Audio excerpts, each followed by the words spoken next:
We're not live yet. Stop it. We're not live. Yeah. Oh, now we.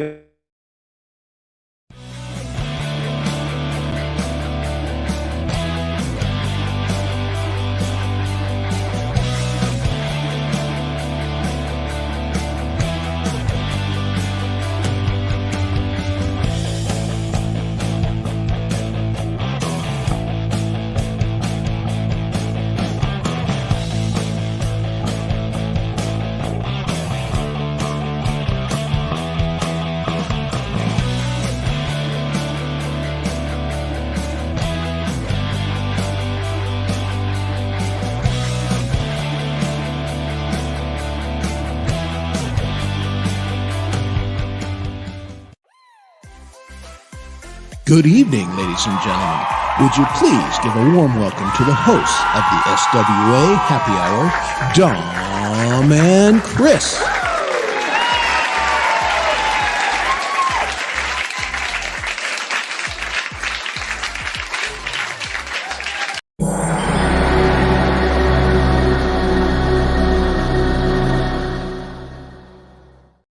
Well, everybody, that was a bit of silliness.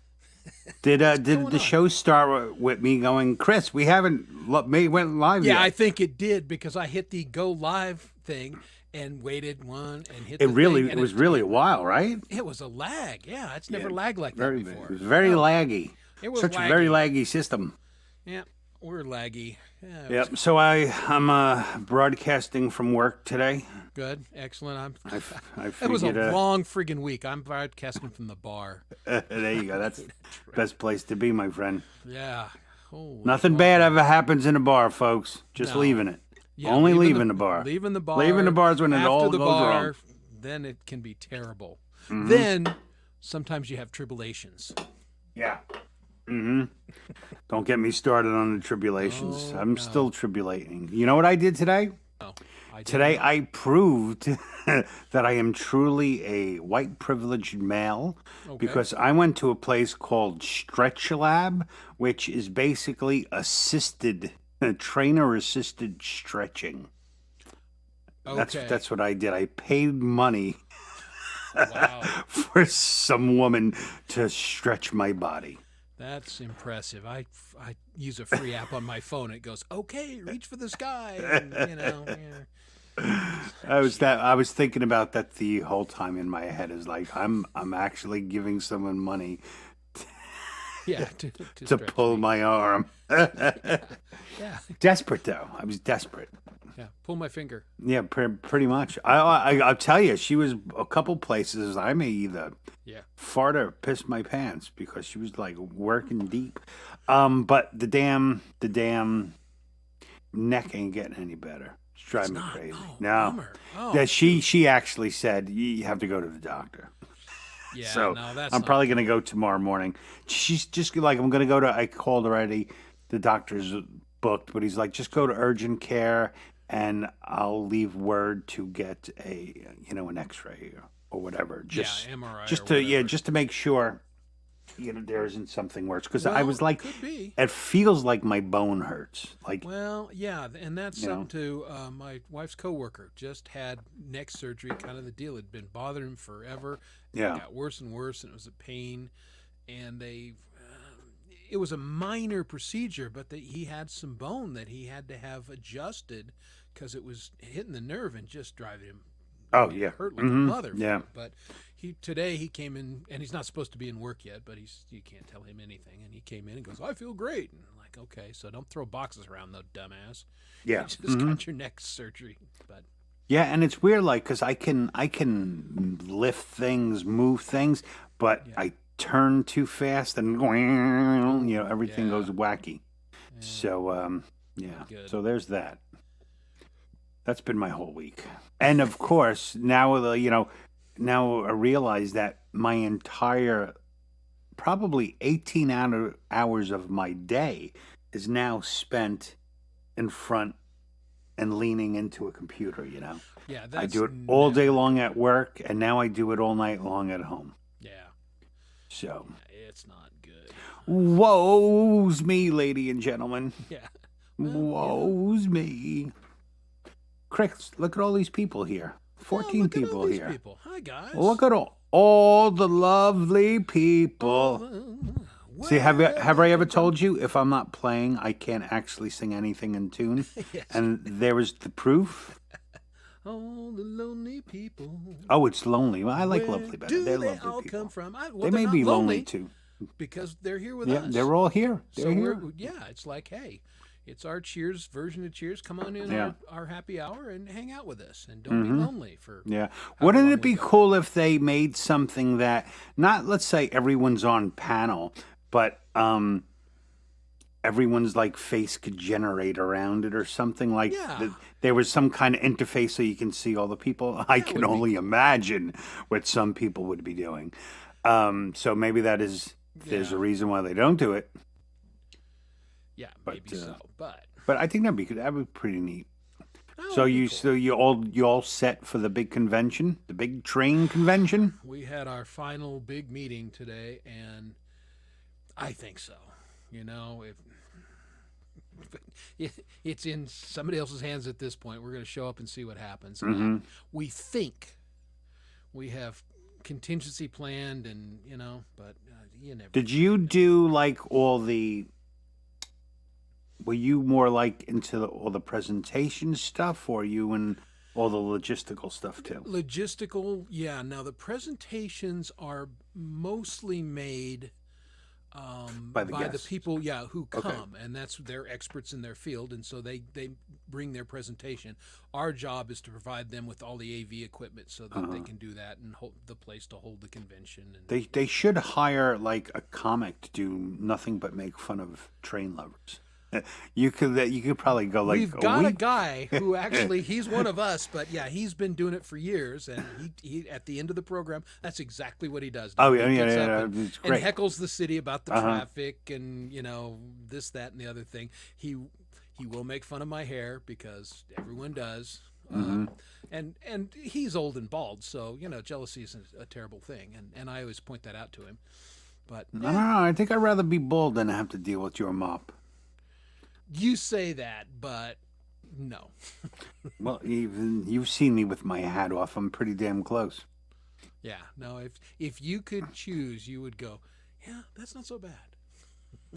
I just personally, it would drive me crazy. Even when I was a metalhead, I was always like Rob Halford. I was like Rob Halford because he like had short hair and he's metal. Yeah. Little did I know I wasn't that much like Rob Halford. I just had short hair. Yeah, well, that's the thing. You had short hair and you had leather and spikes, but Yeah.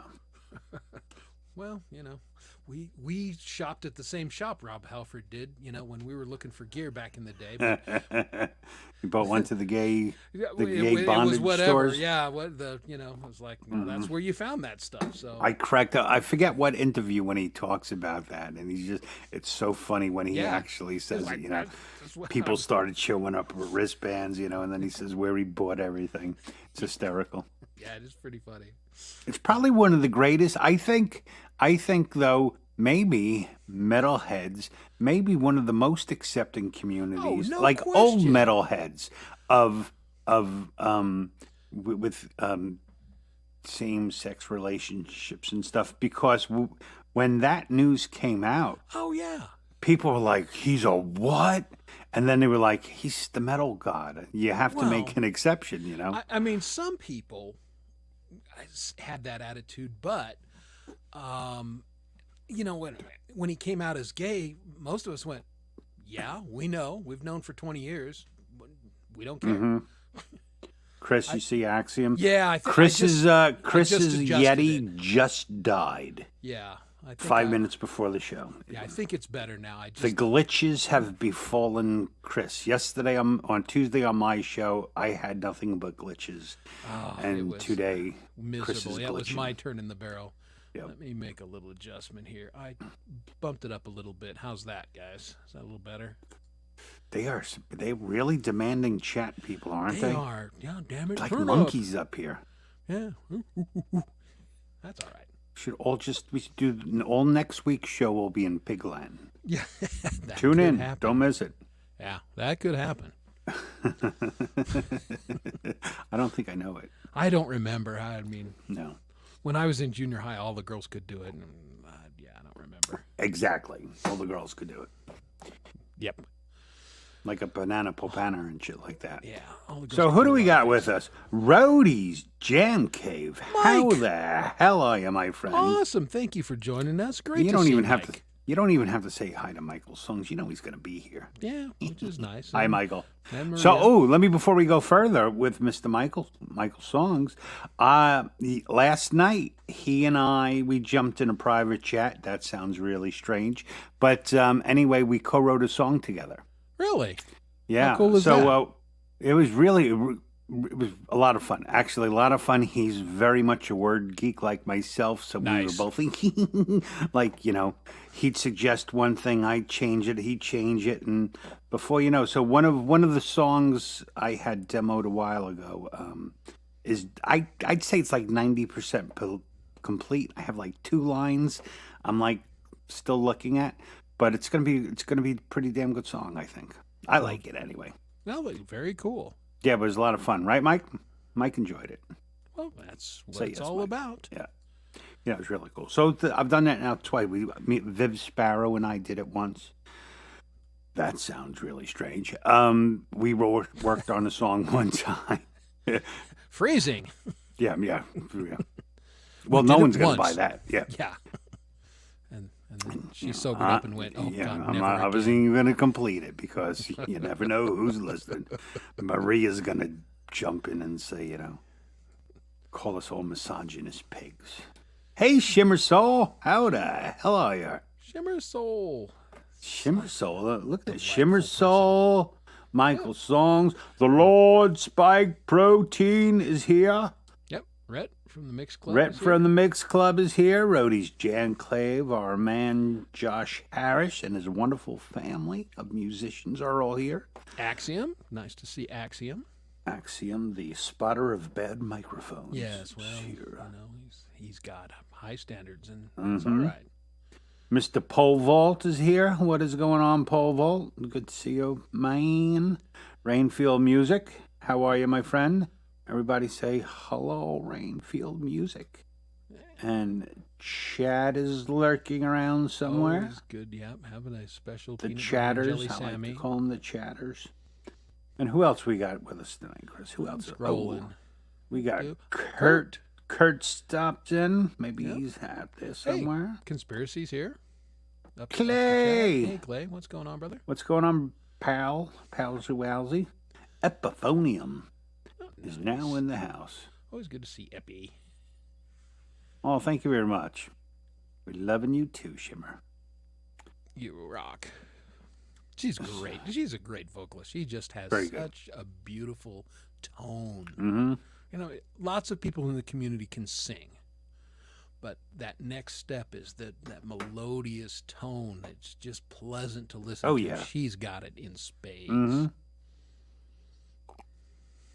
And for women voices, the lower voice is always the hardest one, and Yes.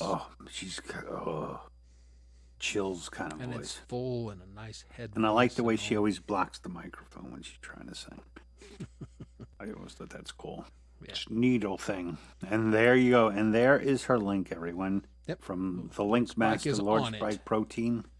Let's do it. Let's test him tonight. I'm gonna get my timer. We're just gonna call off random channels and see how fucking long it will take Lord Spike to get the link posted. He's a competitive guy. I bet he is up for that challenge. He's probably sitting there right now going, let's Yeah. go! Bring it! Honey, bring me my energy shake. Putting on a fresh pot of coffee. I'm having a cup of coffee. It's 10 p.m. I'm having a cup of coffee. Because I always know having a where cup my of coffee. children are. My children are with my wife in Pennsylvania. There you go. No, I'm on my second pot today. They I decided to drank go a pot early. at the restaurant while we're having the meeting. Oh, yeah? Yeah, you just have to have something to do. Yeah. Hey, Ray Pierce, how are you? What's going on? Good to see you, Ray. Thanks for coming. Yeah, indeed. We were going to talk about my guitar. I turned off that So I don't. It was stuck in customs when I looked yesterday, so I think it's still in customs, but it's in the U.S. Oh yeah, I'm sorry, Rhodey. Yes, it is on my channel and Chris's channel together. Yes. There are 18 of us. Where they may be, I'm not really sure. Yeah, some are. I hope online, they're some here are though. don't. Oh, I have an announcement. Let me do the let me do my my tally. Here we are as of tonight, folks. So right now, where is I have 2,973 logged watch hours. So Whoa, there you go. very close. We have to stay on until I hit 3,000 Yes. tonight, Damn Chris. it, Jim. We're gonna stay until the cows come home or something. Yes. That was the worst Star Trek Oh, reference I ever put together. What? Delivery to local Ooh. courier company. They did that same thing before they screwed me last time, and then they Yeah. allegedly delivered it on Saturday. But Delivered to local delivery company. That's funny. Okay. Yeah, well, I'm watching you people. I have all junky cars. The yellow one back there, that's mine.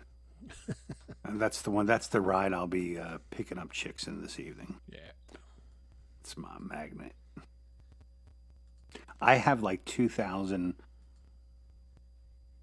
stupid pictures now. Every week I'm like, that'll be my thing. It's kind of fun. I always have a different I'm picture. lazy. How am I feeling tonight? Apparently junky.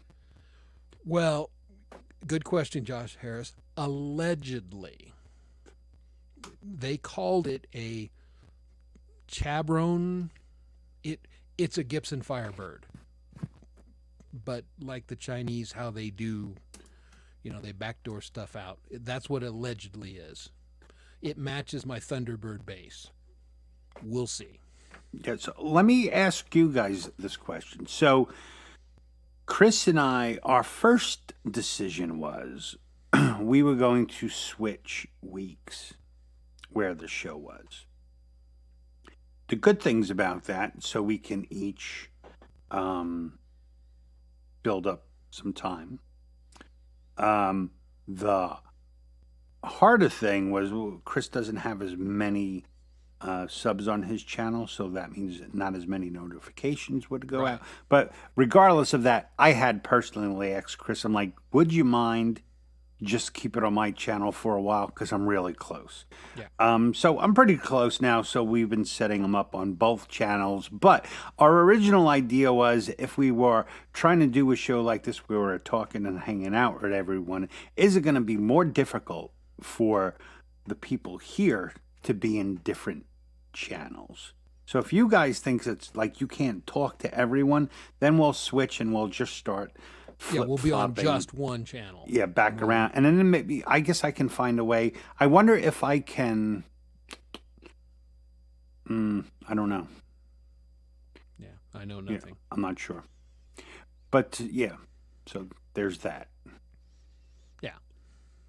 Yeah. Yeah, the frog say, yeah, Oh, I'm look, taking see? over, yeah. I have a few Gibsons, only brought one new, but wanted to try one of those. Well, and again, we'll see if it could be complete garbage, but for what I paid for it, if it's nothing more than a video prop, I'm money ahead. I mean, let's back up. If it's garbage, you did pay $19.95 for it. Well, So don't it's- forget I paid $12 for the shipping. Yeah, okay. Oh, and how much did insurance cost? Yeah, five additional bucks. So I'm into this thing deep for like $38 or So basically, $35.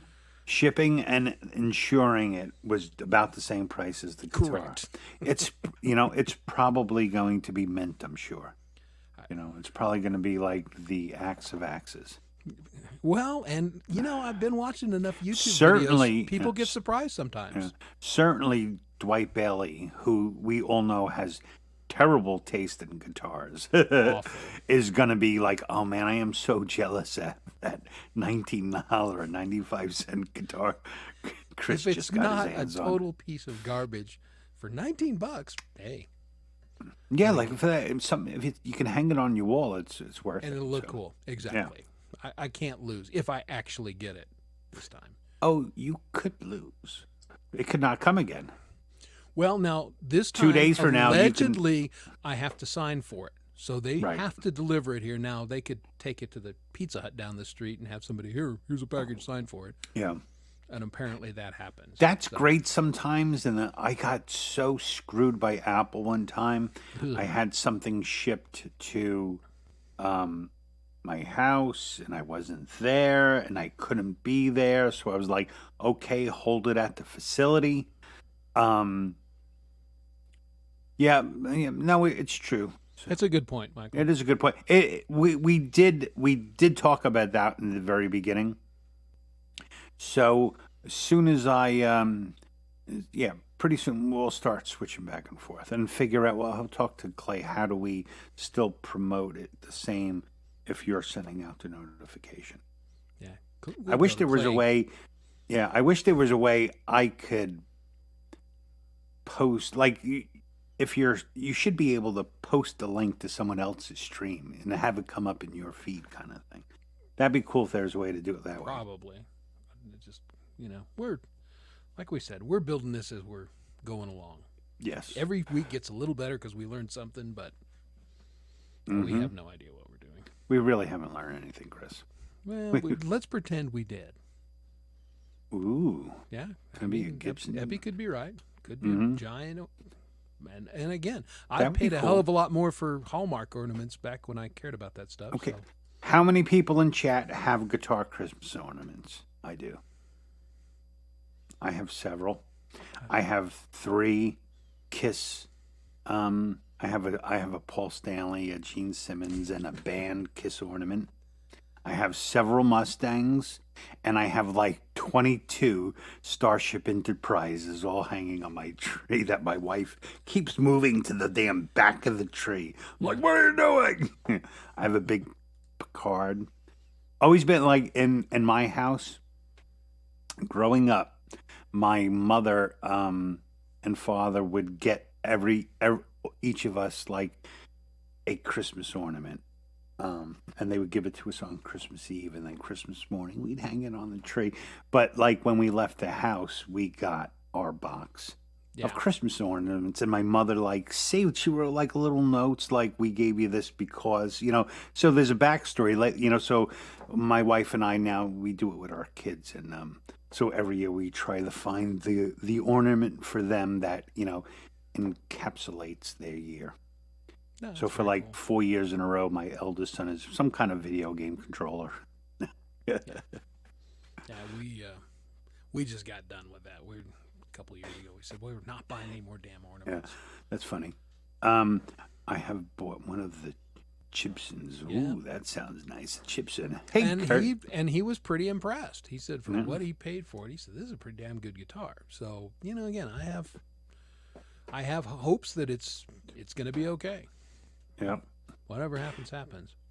Speaking of, what did who just said that? Where is it? Someone just said, "Oh, I'm not ready for Christmas." Yeah, rain.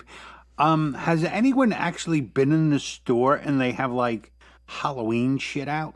Oh no, my Lowe's that I went to a month ago had the giant Halloween sculpture, and like, what the hell are we doing? Exactly. What the f, people? I'm so over it. You're over what? Just the stores. Oh, Easter's over. Now it's Halloween. I'm like, Oh, come before on. it's over, yeah. No, it's a little ridiculous.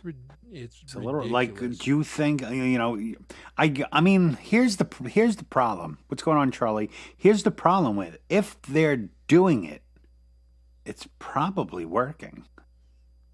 They're just trying to get someone to make a purchase earlier than they intended. So it's probably working. Probably. Because most of us, the vast majority of people in the world are sheep. And it's only us hanging out on YouTube who are basically too tired to actually go into a store and buy anything. So we have it all shipped to the house. Yeah. Well, I try to have last week I tried to have Uber Eats make a dual stop for me. I got like 5 guys for dinner, and then I sent them to 7-Eleven to buy beer, milk, and ice cream. And they screwed up. They Yeah. brought me someone else's Big Gulps and 2 friggin' peach Snapples. And like, who drinks peach Snapple? Who drinks Snapple? Yeah. for Oh, starters? Snapple's terrible. Snapple's really bad. No. Yeah. I mean, I did drink them. They were free. Well, yeah. Josh agrees with me. I always said that Josh is a smart guy. No question. Hey, Crow on a Wire, what is going on? Yep. Well, and you're not wrong, conspiracy, because I know that they'll start blowing out the Halloween crap October 5th to 10th, and Santa Claus will be up in there. Like, are we kidding? But that's what they do anymore. I will take a look, Crow on a Wire. This is the Dom Father's used car emporium, 76 Pinto. Are you sure there's was it the Pinto that would if it got hit in the rear would just blow up because of the gas tank, right? Yep. Wasn't that actually the car? I don't know what year, but wasn't it the design car that made them make all these new regulations for how the gas tank needed to be protected? Yep. Exactly. Ah, that was good days, man. You'd just be driving down the road and Great cars, Corvairs, and yeah. The Suzuki Samurai, which used to, if you turn the wheel too hard, would just go into a combat roll. I personally think it's very funny because people were buying that because I'm a rugged outdoor type, Yeah. and they probably all have spinal problems now. So yeah, anyone who owned a Suzuki Samurai, I didn't mean you, I meant everyone else. everyone else, yeah. You're fine. It was all those other dummies. Yeah, it did not mean you. Hey, Yeah. we had, when I lived in Utah, my old man had an MGB. I mean, that's what he bought himself. He went out for the new job there and left us in school for, 4 months, 6 months, whatever it was. So he's out there. He needs a car. So he just thought he'd buy an MGB. Well, the roads in Utah, because of the weather, are terrible. So he would be driving along, hit a pothole, and the radiator would bust off the mounts, fall into the fan, get chewed up. He went through 4 or 5 radiators, and finally he said, screw this thing, I'm going to get a good, reliable car. And he went out and bought a Vega. Okay. Whoops. This I can believe. Yeah. It does Chad explain why the Freeman top of his head's a little flat. Owned a Suzuki Samurai. He probably saw Britney Spears driving one and wanted one too. Yeah, exactly. That's probably what it was. Britney Well, Chris, what was your first car that you bought? 77 Chevy Malibu, 2-door, brown, light tan racing stripe, light tan Landau roof, 305, Autotrans, and that thing was badass. I love that car. I drove it into the dirt, wore it out. But that was, I used to haul Gran trailers. Torino. Ah, Gran Torino's a nice car. It's Lord Spike. My friend had a Gran Torino. Not me, my friend. It was his car. I actually, my first 2 cars, this is how pathetic I was, were Chevy Chevettes.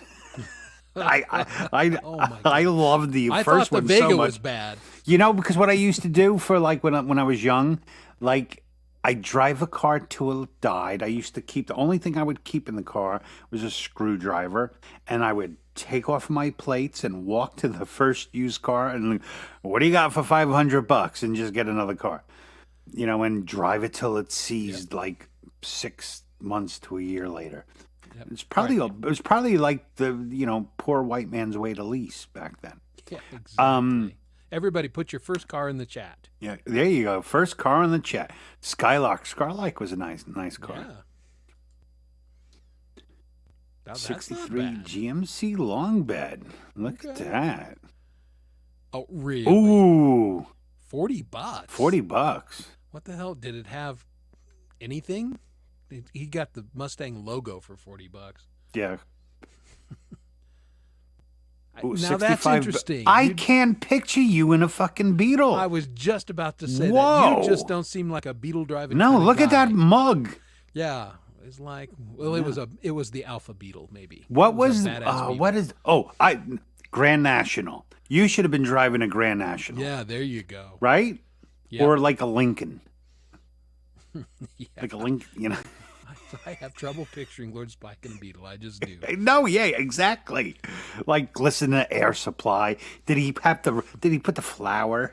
Yeah. Oh, I don't know if that was in the original one, yeah, I don't know either. Now that's not a bad 68 first Chevelle. ride. Right on, Mike. That's a nice car, Mike. That is a nice car. Chevelle station wagon. I guarantee that had at least a 350 in it if it didn't have the 400. I mean, those things were badass. Yeah, I mean, everything. 397 or yeah. My mother had a Cadillac. What kind of Cadillac? I forget which one. It had like a 502 in 504, a huge monster. I mean, the car was like 12 feet long. Yep.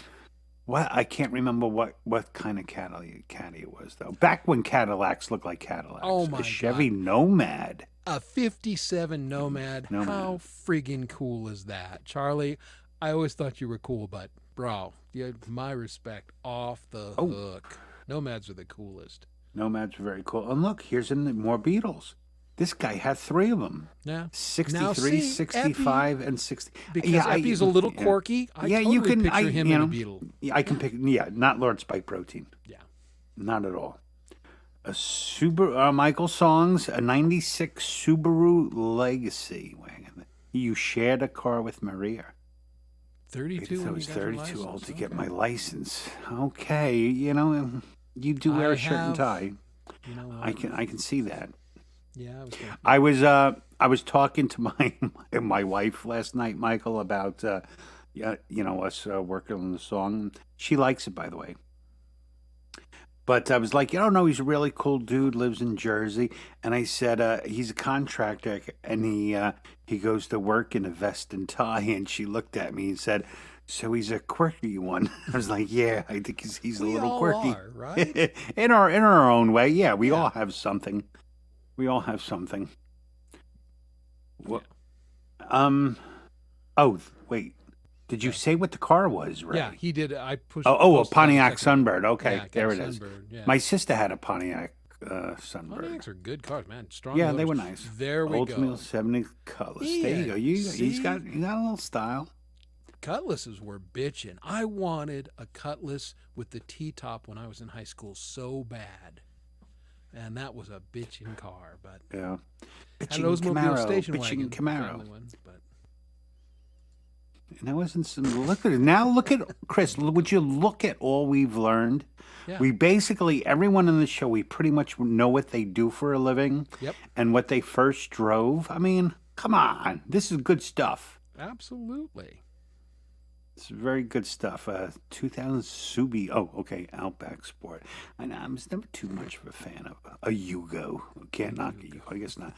Which were the 3-cylinder cars? Geos, right? Geo Storms. Yeah. The Geos. Oh, those things. Which were so sad. who believed a 3-cylinder car just ain't gonna work? Not in America. Surprise. You No. know, in little cities in Europe, maybe. But no. That's nice, Charlie. I like that. Oops. Oop, I just turned it. Him and his dad used to build cars. That's yeah. My dad used to do a lot. My dad used to do all the work on cars. Like him and his friends. They'd Yeah, you used to rig. be able to. They'd rig, and be able to pull an engine and stuff. I mean, I think back then he wasn't a mechanic, but I think back then you could figure stuff out. Like Absolutely. today, if you can't unless you're, and like say there really aren't even. I don't know about small shops, but like dealer mechanics, they're not mechanics. They are just part swappers Yes. because correct. that's all they The do. computer tells them what's wrong. We take this assembly. We don't fix the light. We're going to take it all out and and put plug in a into new one. something. I know it's Yeah. garbage.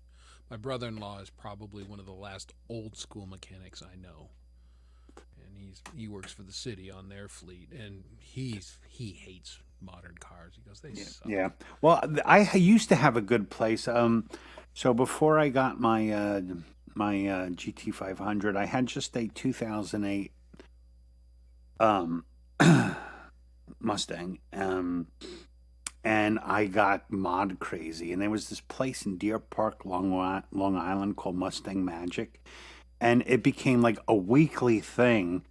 Like 30 people would show up all with Mustangs, and yeah, I'm gonna put on 410, change the gearing ratio, or put on long tube headers, and really expensive. It's a very expensive hobby to get more power. Yeah, no But question. my old one, I have to find a picture of it. My old one looked good. It was tungsten gray, and then I put on a flat black shaker hood and rear spoiler. The car looks so fucking sweet. Yeah. But I got rid of it because I couldn't control myself modding. So I was like, I bought a Shelby, and like, okay, I'm not going to touch it. Yeah, I can see that. Lori is mishmash. What's going on, Laura? Lori, How are you doing, dearie? crazy gal. Mm-hmm. She's a crazy kid. Shout out to the gas and diesel powered vehicles. Okay, if you want. Shout him out. I mean, I never had anything diesel. I'm selling my 05 Ford Focus, so we currently drive a new Kia. Yeah, I mean, that sounds like this. These are definitely the kind of cars most of us now drive. yeah. I have a Ford Edge. Yep, I've got an Escape. It's my third Escape. Yeah. I like them. Now, I wish I still had my Ford Explorer. Yeah. Again, I mean, I kept it. It was my brother's car Yeah. that he kept Okay. around, and then he sold it to me, and I drove it for almost to the brink of 300,000 miles. We want to hear what an American family my house is. I have a blue Ford Edge. My wife has a white Ford Explorer, and I also have a red Mustang GT500. There you go. We are freaking America. Fine America. Lori, you missed the first talk. What? Everyone has to put it in their chat, or you can't say. What was your first car, Lori's mishmash? Everyone, no talking until Lori posts. She's probably like, We'll post a Charlie joke. my daughter when the drivers went to. You're gold, brother. She fell 3 times. She said she wasn't used to be. As soon as I saw it, and I went, "Oh, this will be good." Yep. He must have a book. All right. 82 blue Chevy Cavalier. All right. Okay. Yeah. All right. It's respectable. Wait, that was your first car? Did you get it new? Did Daddy get you a new car? No. I remember. I used to, when I was young, shared with 2 other siblings. Okay. My kids keep asking me who is going to get my car. I said, Yeah, whoever you got- washes it the most. Actually, I think I may sell it. I like that. That's smart. Yeah. Whoever washes it the most will get it. But I definitely, problem, like, I trust my older son driving it more. My younger son would destroy it. He is an adrenaline junkie, It's for second sure. Kids are that way. Oh my God, he's wonderful. I mean, I wish I had half or a quarter of his chutzpah. Yeah. Boy, he's fearless. Yeah. Which is both good and bad. Yeah. Well, he's always hurt. Yeah. He'll figure it out or he won't. Not my youngest. And this was a joke. That dude could break a bowling ball. Yeah. Lori may be in LSP. Lori may be in Chris's chat. Yeah. Possibly. So we will share. Oh wait, no. How do we know? Isn't there supposed to be a paperclip or something if they're in a different chat? No, because I don't know how it works. Yeah, I 'cause thought we're streaming like both. a I paper thought- clip or something if they were in a Yeah, different chat. And I'm not seeing that symbol, so I don't know. No, I wonder if it's We- yeah. We don't know what we're doing.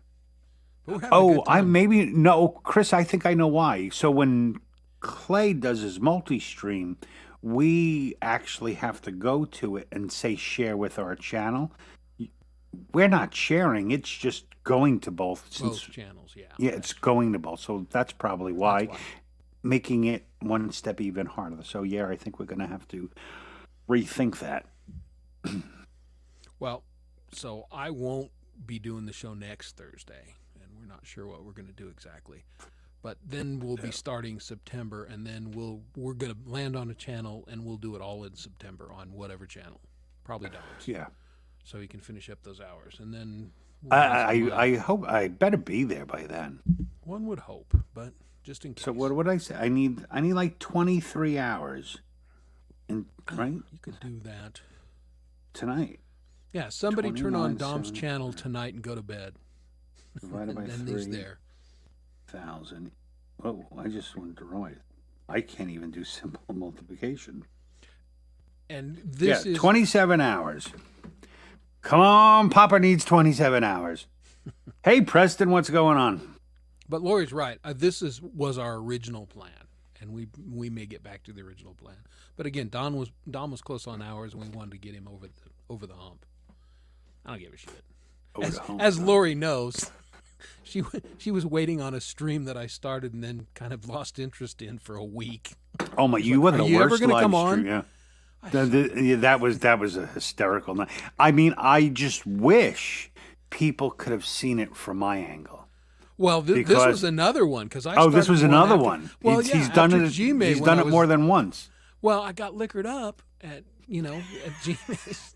There's a kind of a theme here, and I'm like, I think I'm going to live stream after G-May. Well, we sat around backstage and bullshitted for an hour and a half, and it's like, I just want to go to bed, but I just left the stream on.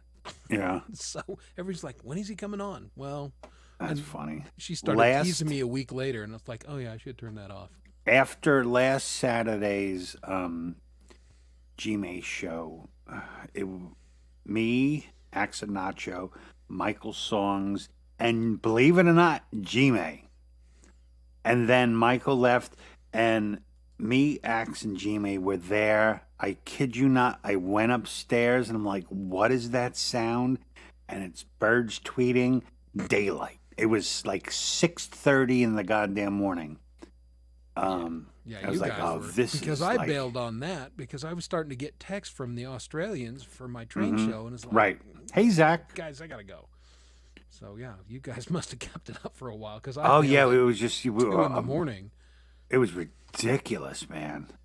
I was like, bah, by the end of it, and you know, it's that. But that typical. How many times has it happened when you're talking to someone like, all right, I have to go, and then someone says one thing, and like, there's another 40 minutes. Yeah.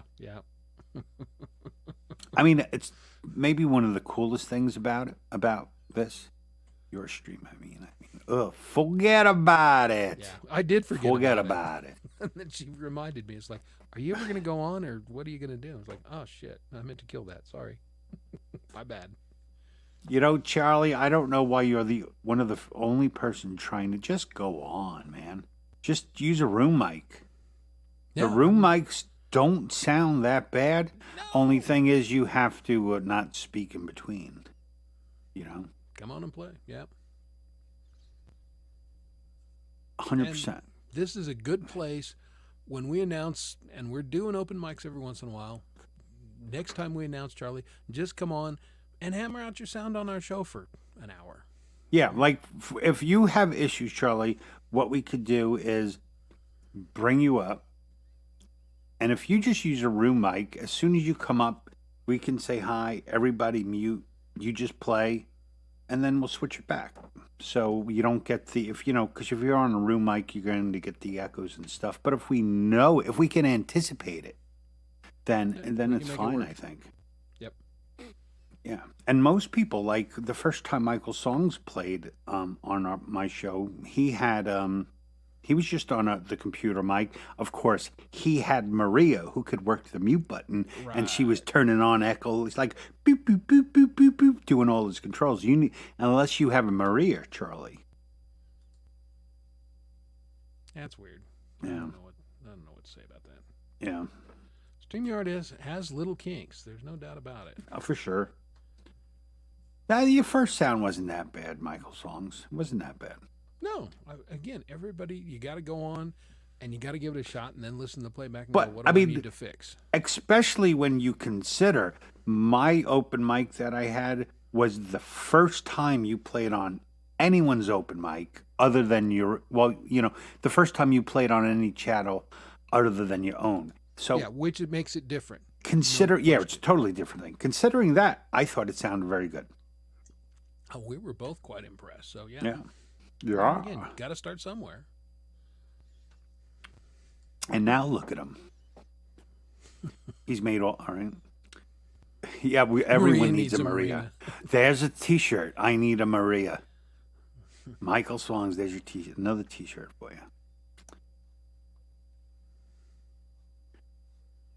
I want to play music or backing track. Yeah, I think Preston Mixer people, it's a completely different animal. Yeah, and although I bought a mixer for this show to run the program and everything, so I will have an 8-channel mixer when the thing's over. And A I'll figure mixer? out what to do with it. Yeah. Oh, know what I got from my dear friends at Audio Technica? One of those sound things you can hook on, the hook on the mic stand. The ISO. Yeah. They sent me one. Okay, that's cool. I They're bitched. weird looking. Yeah, I bitched about something they sent me late, for work. Then I never asked for anything, but after you bitch about, blah, blah, blah, blah, then you just start asking questions. I've been trying to get a better vocal sound at home. Yeah. Do you guys, do you guys recommend them? And then they sent one over, so I guess I have to forgive them. You asked me back. Exactly. Yeah, I asked you back, Michael, because there was no one else. Wah, wah, wah, wah. Yeah. So what else is going on, Chris? Well, let's What else see. is going on? Again, just prepping for the show is basically dominated my life for the last week and a half. You mean your show, not this show, because you Not ain't this done show, 'cause I shit didn't do for this. shit for the show. Well, I did, but it didn't work until Yeah. I texted I- Dom right before you the know- show and go, my tech is jacked. Stand by. Yeah, and I just Trying. laughed at you. But I have to say, I probably have done the most simply not because I wanted to or we needed to, because I knew Chris couldn't. So basically, everyone who watches you pick I play, how many times have I Chris, help? He took over a show. I had to leave. Right in the middle of a show, I had to leave. Went on vacation and I let the What show are run. friends and for, right? He came on and one or two other times. So when I knew he was busy, I was like, you know what? Let me try to actually. So I made sure I made all the links and I actually tried to do some production type of stuff, which we'll see how it comes. All because I knew Chris actually couldn't do anything and I wanted him to feel appreciated. I do, and thank you. And Your face is very red this evening, by the way. Very red Yeah, face. well, the lighting is something. I don't know what's going on with the lighting. You sure you're not having some kind of attack? Stroking out? No. Yeah. Well, it's hot in here because it always is. But yeah, I don't know why it's red. But I don't know why my mic quit working either. So I don't know a lot of things. Yeah. Did you do you turn off, turn on? Yeah. Off on. Yeah, we were so short on time that I didn't go through You don't the even, but yeah. normal Sometimes it's progression. the best way to. I mean, it's not like you need superior sound for this show. No. I mean, this is kind of my live setup, my talking mic live setup. So it's still a little goofy, but. Are we doing requests tonight? I don't know, Ray. Maybe not. Maybe We're not sure what we're doing. Maybe not. We'll We probably might. play some tunes. Have a special guest later tonight. We may. Somebody talked about maybe coming. We'll see. Don't They may not. do that. You just ruined everything. No, I don't think I did. Because we don't know what's going on. Yeah, well, that's true. Because they came here and are like, no, not yet. Well, the now show that you turned out gave very it away. dark. I It was yeah, I was setting it such up. a and- gracious. Yeah, Leela was very. I felt actually terrible, because she had no way. I mean, I spoke to her after and said what was happening, and she understood. But she was a very good sport. Yep. And Frank Terezzo which was a beautiful thing. Frank Terezzo, who happened to be at the show, saw something was going on, and he and I were texting him, and then he came on while we were waiting for Chris. Chris came on and was like dying practically, right? Isn't that you couldn't see, something was going on? Well, yeah, I sprinted across because I was out cooking on my grill, and I'm kind of monitoring the show and everything. And I had the sound off. I'm just kind of watching because I was listening for something else. And I'm looking at him going, something's going on. So I haul ass downstairs, and that's when he said, I texted Chris, I got to go. I'm like, well, shit, I'm on. So, hi. That was all good. I mean, I would have just ended it, but I didn't want to do that too. Right. And like I said, Leela. Leela was a great host. And she'll Oh, be she was back. awesome. Hmm. You Yeah. know. Hey, Joe Norman, what's going on, my friend? Hey, Joe. How you doing, pal? Cheers. Howdy, Tex. So, want to play a tune? Yeah, let's play I a have tune one. just for the hell of it. I'm gonna play a song. I'm gonna by- try and fix my lighting. I am gonna play a song by someone who's not actually here. Cool. Because I don't want anyone to think you come to the show and we're gonna play your song. Because Because we don't do that. we don't do that. We don't know what we do, but We we don't do know. that. Yeah, not that there's. I mean, that's a great thing. I mean, in a show, but that's other people's shows. So what am I doing? Oh, first, keep talking. I have to Yep. get through the Just gotta commercial, Get through the commercial. Blah, blah, blah, blah, There we yeah. go. Okay. All right. What just happened? I can't see, so something. Chris, fill up the dead air. That's what I just do. lost it. Fill up the dead air. Da-da. I just totally lost. Where'd it go? Oh, here we go. Da-da. Oh, you did a great job. Dun, dun, dun, dun, dun, dun, dun. Okay. I got it. All right. Almost. And we're going to do this. Okay. Things are happening behind the scenes, which will be in the front of the scenes here in any moment now. So, just so you know, Chris, I am going to step away when this plays. Just so you know. Shocker.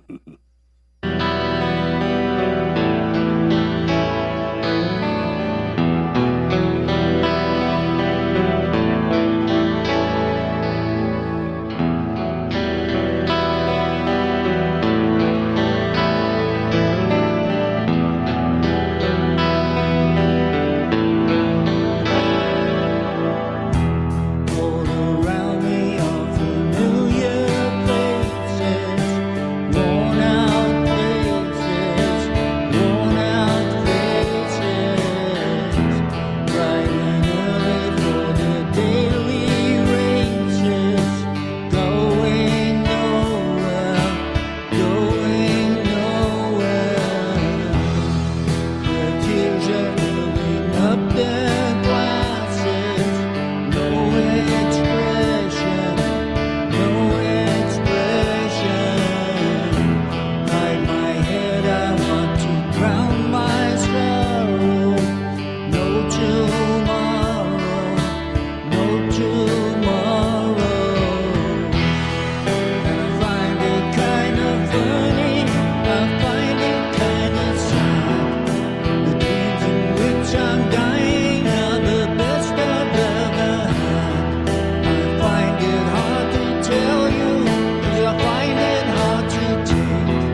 And we're back. I'm still red-faced. I don't know what's going on with my lighting tonight, but a little something from our friend and Tony Howie.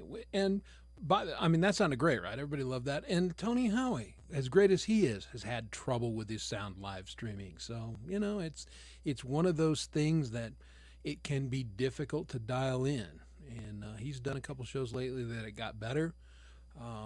But, he's a great musician, great guitar player and everything. But, even he struggles with live sound sometimes. So what are you going to do? No, it's not high blood pressure. My blood pressure is actually very low. I'm just drinking coffee. So it's not because I'm liquored up on whiskey. So guess who's back? Hey now, what's Who's going got- on? Well, you're back. What are we after a talking smoke. about? Sounded Well, very... the video from Tony there, again, as great as that was, I was just mentioning, he's had struggles with his live streams. Yeah. And getting the sound dialed in. It just, there's the sound, and then there's live streaming sound, and then there's your live streaming sound when you're on somebody else's channel, and they're all different. Yeah. You just never know. Like, No, it's true. played with my settings a little bit for this because I'm on not the mic I would normally use for this show. So I know I'm going to have to play with it when I play live with it because now it's jacked up. Yeah, you know what they say when you play with it too much, though, Chris. That's right. That's why I'm wearing glasses. And, next time I come on, I'll be like this and, have a white cane. And it's Chris been doing. But you'll be smiling. Yeah. I'm blind. You but won't be stressed. You'll be blind. But no stress. No stress. 100%, yeah. We're all happy that Chris just, if he was talking about your red face. Yeah. Red. No, it's You got a little back- Cherokee in you there, Chris. no, here, like, it just depends on how far back I am from the camera. No, that's true. Yeah, yeah. There you go. 'Cause- Keep going back. Keep going back. Yeah. Go The What's side that of the in room, Tootsie?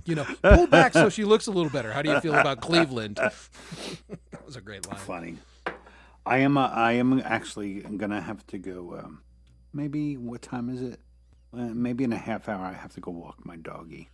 Knocking the dog. And I tell you, my dog has been kicking ass on the YouTube, boy. That good to know. He's been raking in some views. See, everybody loves dogs and cats. Yeah, I should shoot video of my cat. 100%. You don't even have to shoot video. You have video. All I've done for all my shorts so far, I have like 2,000-3,000 stupid video clips from when I took the kids places. So I just, okay, I'll use that and I'll use that, and turning them into shorts. And Yeah. some have been good, some have not been good, but they're relatively easy to make. Yeah, I got to figure that out. One of those days I'll get to that. But there's a lot of things I want to get to. Yeah. And that's on my list. But Just mine today was me driving a go-kart to the sounds of Sammy Hagar, and I Can't Drive 55. well, duh. No, because it was going like 13. Yeah, I was going to say. I can't drive. My kids are getting 15. pissed though because they're like, you have to be 12 to drive. So I think next time we go, I'm just going to lie. So yeah, they're both 12. Now, we did that one time with my wife's company, went out to the go-kart, and these were these high-powered ones, but still, I raced a couple of the ones, and I'm a bigger guy, and man, I'd romp on the accelerator, it wouldn't go, but luckily, that's when she was working for the construction company, and some of those operators were giant guys. Right. So I got in the heat with them. And, some of these guys are 350 pounds. They're big men. I'm like, okay, now I'm competitive because now I'm really light compared to them. Right. And that was fun. I just like every time you go to one of those places, that one guy, that's all he does. Yeah, Like, that guy. and he drives the track like Mario Andretti, hitting all the corners and, way too serious for an adult to be driving a go-kart. That guy, Yeah. I always race against that guy. I always have one there, you know. Drives me crazy because Well, I want to guys, win. Yeah, well, that's it. Losing sucks. Because I want to be that guy. Yeah, if you ain't first, you're last, right? We learned this. Pretty from much. Ricky Bobby. Yeah. I don't like to compete because I'm very competitive when I do. Yeah, why not? And I it's love it. just That's what too I much do. work. Nah, I don't know. I'd rather not. I'd rather not compete. But if it comes to it, then I do, yeah. I'm just listening. Clearly, a thunderstorm has moved in. Why, how much you weigh there, Ray? Featherweight is like 120 or something, isn't it? I think the featherweight's pretty light. Is that the lightest weight or Yeah, featherweight? my oldest son is a featherweight. There ain't no question. That dude weighs, I think, $128. High school, I was 160. High school and throughout the Army, I was about 160, 165. Not anymore. Not anymore. No, I played high school football at 185, and I got up to what was I, about 210 my 1 year playing college football. And then, You sound so much like Al Bundy right now. yeah, I know. Well, I mean, I'm not bragging about my college career. I was a walk-on in a shitty school, and it was nothing to write home about. Trust me. Oh, we should do that. The happy hour go-kart race. Yeah, there you go. Yeah, I like that. It's probably within a couple hours of you guys, Maria. I'm pretty sure because I won't say where they live, but you guys are kind of near. I mean, you don't have kids, so you probably don't even know it exists. Sesame Place. So that's in southern Jersey, I think. Because we went from there to our place in Pennsylvania, and it was about 2.5 hours, I think. 2 hours, 2.5 hours. So we could do it. Look at Joe, the cross-country runner. Yeah. Now, Joe impresses me as being a kind of tall for a cross-country runner, although one of my buddies is a triathlete anymore. He's in his 60s, same as me, and this dude is 6'11", and he just, when he was, his late 50s, decided he was going to do that. So God bless him, but he's tall. And what about David Songs? Right, he's running all the time. Yeah, he's a runner. I swore when I left the Army, I would never run again unless after someone or from someone, because I ran every day, and I'd smoke like a pack of cigarettes on a 2-mile run when I was a kid. It was ridiculous. Well, my while running hungover. always consisted of running 5 to 10 yards and trying to knock somebody on their ass, or running, playing basketball, or something like that. I did run track and field, but I ran sprints. Anything over 220, I'm like, I want no part of that. It's too far. Screw that. Yeah, I took no part in sports in school. Like silent. I was like it was Nam having to play baseball, and I would stand in the field.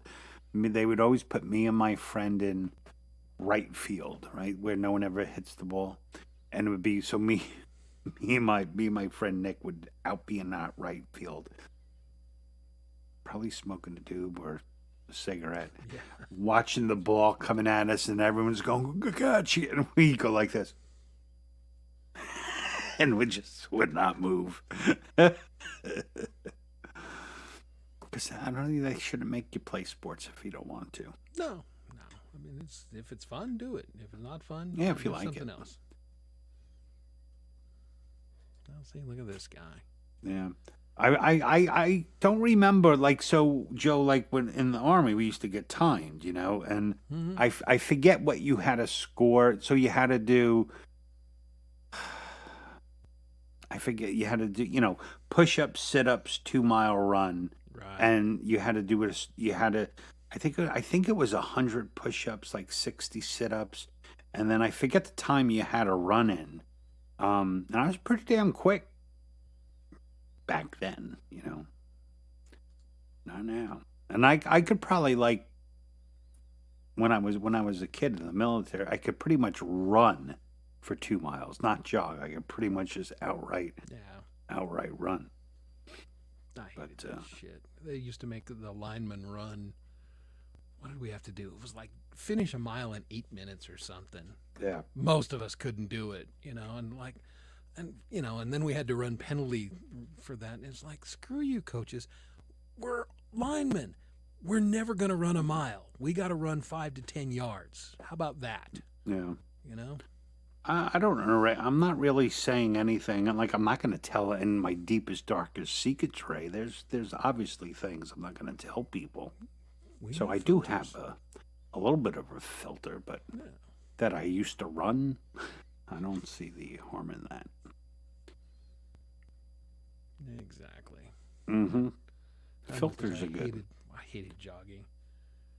Michael's You know, songs was Sprint scouted. or walk. Was a scouted runner in high school? I don't know what that is. Yeah, what is it? So, like, what people were looking at him to run? Is Yeah, that what I that don't means? know. He was scouted? Oh, well, maybe recruited for college. They were. Yeah, I guess for okay, track yeah. and something like that. Well, that's my brother. That'd was, probably be good because he'd probably do it in a tie and like little athletic shorts. Oh, my brother went to School of Mines on a track scholarship. He's a high hurdler, and because his legs are a little longer than mine, so he was really good. We're both sprinters and fast, but he was better Yeah. at hurdles because he had longer legs. Good enough to be Division II champion for 1 year.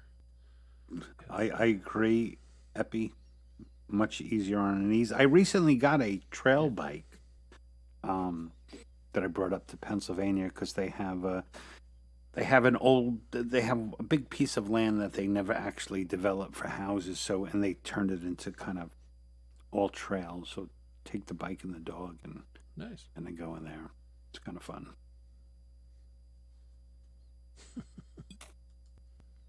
Well, hey, I showed up late for class. It wasn't because I was a runner. No. Indeed. It's true, Ray. Whose business is it other than mine? Place to ride off. Oh, yeah. Everywhere is good to ride in Pennsylvania. Going to Pennsylvania really makes me wish I had the money to own, like, quads for me and my kids. That would be Oh fun. yeah. It's just another expensive hobby, True. you know. Well, you could lose your Mustang and buy. Oh, buy a trailer and fleet some of 'em, quads. yeah, Yeah. yeah. I mean, have a good time. Yeah. But yeah, No, Colorado's the unfortunately, mountain if I sold my Mustang, my wife would demand a new kitchen. So I'm pretty sure that's where the money would go. biking. Okay. Well, yeah, you got to know. Mm-hmm. Gotta know when to hold 'em, know when to Know when- fold 'em. Yep. That I would fold. High top ponies, not Chucks. We poke. Yeah, you can't run in Chuck Taylors. Oh God. I have People a try. I have a song that is kind of close to be done where I talk about my old Chuck Taylors. God, with my feet, I never could wear those things. Oh, I mean, I could when I couldn't now. Yeah, I am at the age where I have house sneakers. Like, let me put on. I can't walk barefoot anymore. Like, so now I have nice, comfy sneakers that Welcome are to my world. I all never cushy could. cloud like when I walk around the house. So I'm like, anyone see my house shoes? And my kids just laugh at me. That's pretty funny. Well, now a lot of people have flat feet because everybody's a fat ass, but I had flat feet from birth. It's a genetic thing. So I've never been able to really walk around barefoot because if there's a pebble or anything, I'm friggin' stepping on it. Yeah. And so I've always worn some sort of footwear. I was gonna say something I totally forgot. I was busy reading that as well. Yeah. Infinite Man of Mystery, Michael Songs. That's Michael of right. Michael Songs, everybody. Yep. We learn things about each other every We time. do. we I think show. this is a very informative program. Well, that's it. It's a community kind of thing. We learn about people in our neighborhood. What are you talking about, Ray? Wait till she Who goes on the hell vacation knows? with I the don't know girls what and Ray's s- been oh, into oh, tonight, but he's a little and the random. money is all. Yeah, like my wife wouldn't notice the hot red sports car that is no longer in the driveway. Garage. And then a Yeah. big wad bulging out of his wallet. Exactly. Yeah, I think I married a kind of a smart woman. I think she would clue in on that. Not to mention the joint Something check. has Yeah, changed. not to mention the checking account that we both share. Yeah. Well, and again, because we're old, that's what we do. Kids nowadays, my kid and his, whatever they're called, who are not wives, they pool their money for the house and everything, but they've got separate accounts and everything. That's like, whatever. Yeah, it's more, I don't know, you run more the risk of forgetting something. Like, we both have discretionary funds. Like, my wife has because she's a teacher, so she has, the credit union. So she can put some money. I like to call it I'm leaving that son of a bitch emergency account.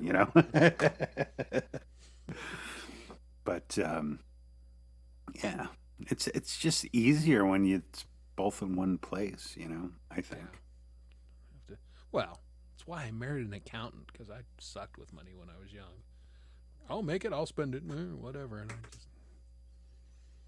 or the first Christmas tree that I ever bought us as a couple, I didn't do my checkbook quite right, and I bounced the check. So the $30 or $40 Christmas tree I bought, it ended up costing me $120 when it was all said and done. We still Yeah. laugh about that almost 40 years later. Speaking of Christmas, my brother-in-law and I and some of his friends, we were all talking one night. And of course, everyone was ragging about, Christmas, I got the friggin' Christmas lights, blah, blah, blah, blah, blah, blah, blah. And then I shocked them all. I said, like, oh, don't you hate it? I'm like, no, I decorate the shit out of my house for Christmas, inside and out. I'm like, Yeah. my wife thinks I'm nuts. Most of the storage in our house is for Christmas decorations. Yep. But they were like, how come it doesn't drive you crazy? And I'm like, because I have the secret formula.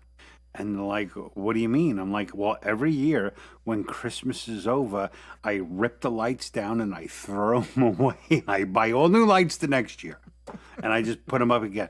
So like I'll get rid of them, and still during Christmas I'll buy next year's lights at like half price. And I said, because I am not going to be sitting there looking for the bad bulb.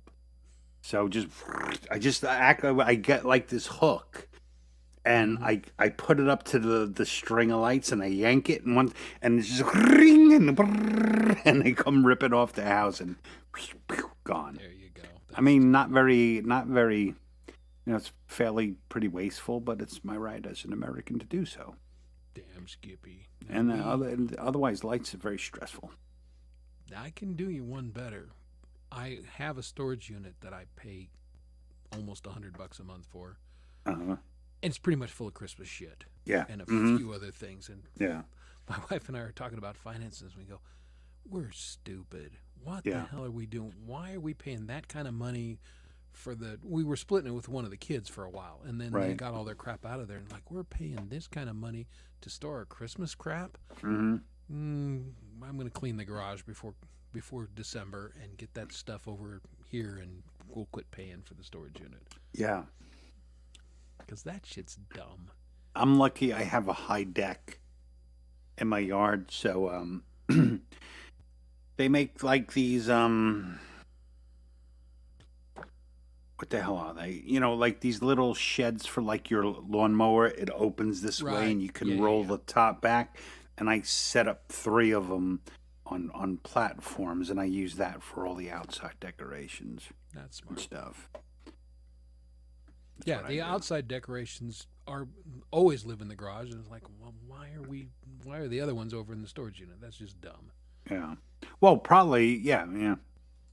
Probably. Hey, what's going on, Shelley? All right. I'm going guitar shopping. Amp, mic. Ooh, but the big. Okay. Will this help my audio issues? I've had. A big question, Shelley. That's Audio tomorrow night's issues. show. Yeah. Your question's answered. I have no friggin' idea. Maybe. I mean, it Yeah. won't hurt to have new good gear, but a lot of times audio issues are caused by on live streaming. Most of the time, the audio issues are caused by the internet. Yeah. It's not the gear. It's Mhm. the connection and your speed that cause the problems. But if you're trying to record or play or whatever and you're not getting good sound now, then yeah, investing in some new gear or better gear than you have should help your sound. Yeah, but I think he's very right. Look at the simple things before you just start buying this stuff. Well, yeah, Chances and are that's your too many internet of us sucks. do that. We'll throw money at a problem where it's, you get a brand new IO device or something like that, and it turns out it's a $10 cable that's causing you all the problems. Mm-hmm. And then you feel stupid. We're not going to talk her into Apple. Calm down. I have all Apple products, and sometimes I wish I didn't because old Apple and new Apple, they ain't the same thing anymore. I'm telling you, working with Apple products 10 years ago was just a dream because The best. everything always worked. And now they got this new thing now. It is driving me up the wall. So, you know how all your devices can share, right? So, when you set it up that they can do that, anytime you change a setting for how it gets shared, every single device you have to put in you have to put in the password, you have to remember the logins for, like, so you're like, what is the password to your account? You put that in, and then you have to go through the stupid Mm-hmm. or two-way authentication. It comes on your phone, you got to type that number in, and then it asks you, like, what is your your desktop password to some random device that is also on the network. I'm like, this is just somebody steal my shit, man. I should have that ability. If I want to let people just hack my account, it would be easier, than to put all these damn passwords. There's nothing there that anyone can have, Yeah, it's kind of It drives me up the wall. Like, my wife went to Pennsylvania. She had to call me because remember Tuesday when I had to reset everything?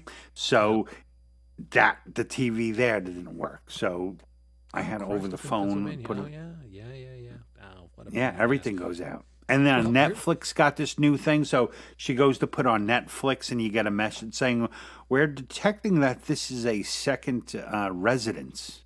And they want you to pay more money because you're using it. And then, like, these are my homes. That's what, if you don't want me to, then we'll just cancel it Yeah, how about this? and then use something You else. get nothing. Yeah, it's ridiculous. Well, It's ridiculous. You'll man. laugh. When my Yeti decided it wasn't part of the system anymore, my Mac helpfully said, "Oh, hey, your iPhone's right here. Do you want to use the iPhone mic?" I'm like, "No, I want to use the mic that I want to use." Yeah, the one I paid for. Stop. Yeah. Anyway, Well, that is the smart thing there, Shelley. If you can't afford a good laptop, don't.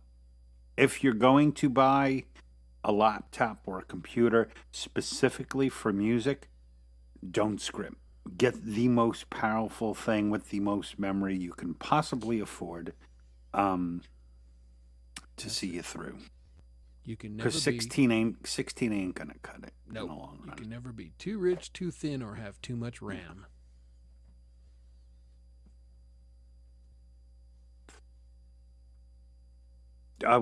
Yeah, that's very true too. There, Yeah, I was going to highlight that one. Yeah, no, Epi's right. yeah, very separate animals, and I like to separate them too. Yeah, because it's a totally different mindset. You're exactly right, man. What I try to do, Ep, is with my music. I kind of two stage it. So there's the whole songwriting process, which is long for me, and I'm doing it all never hooked into the computer. I do it on my couch, old school, and I end trying to get a scratch track in my DAW of just an acoustic performance, and then I'll move on to something else. So then I'll collect a bunch of those, and then I'll change my hat and like, now I have these, how do I turn them into actually produced kind of music? So we'll see how that goes. Yeah, I mean, you got to go to Micro Center and really get in the nerd section to build computers anymore. Yeah, they used to be more expandable, you could do more things, but we've definitely gone away from that. Oh yeah, when computers first came out, that was their selling point. You don't have to keep buying; you just upgrade. You like with gaming computers, but somewhere that went out of fashion, and now, well, in part, I mean, I bought an Alienware computer a long time ago. That was like $6,000. I mean, they were expensive beasts. Like this computer's so old, it had a Xenon processor, which they still kind of use for like a lot of server kind of stuff because it was just so reliable. Right. It was liquid cooled. I had someone, when Alienware wasn't owned by Dell, I actually had a problem and someone came out from Florida from Alienware to fix it. Yeah, that's crazy. Yeah, but I mean, they were expensive ass machines. Oh yeah, no, the old desktop Macs that we were using. I mean, we were 12,000, 20,000 for the built printing machines that we were using. It's crazy. I mean, even iMacs. Now a couple grand. Yeah. Nothing. I mean, the base iMac is probably like 15 to 2,000, right? Yeah, something like that. I mean, you can write about $1,000 for the base one, a little less. Yeah. And then, it rapidly goes up if you want more stuff. Oh, hell yeah. The Alienware was fucking amazing. Like, it was like it was a badge of honor that you can have one. It came with a nice little leather-bound book and, got all these stickers and hats. And I still have my Alienware briefcase. They were the best computers at the time. Yeah.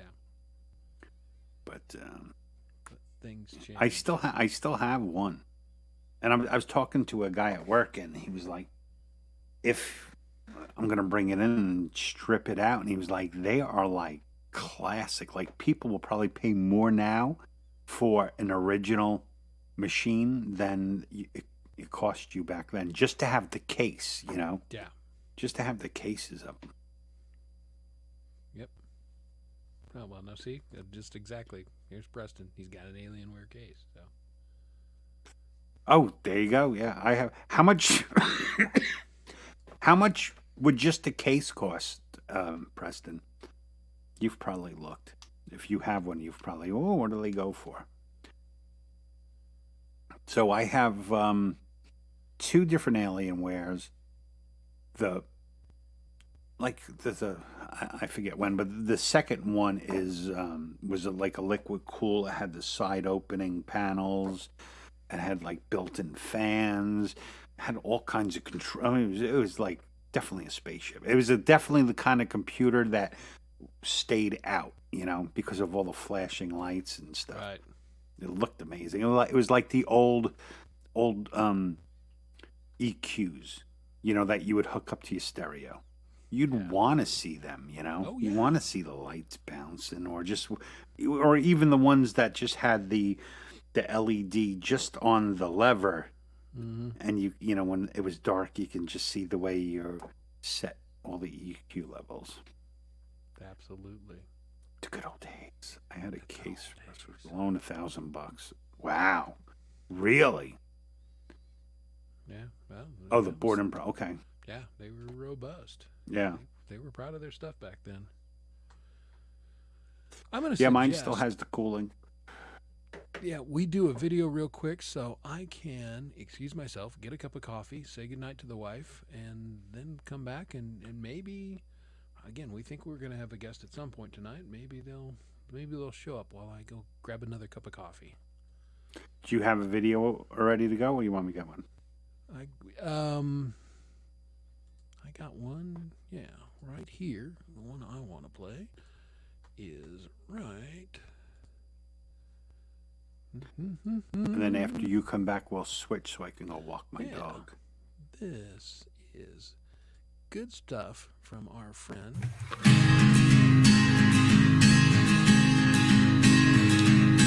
Come and talk of all the things we did today.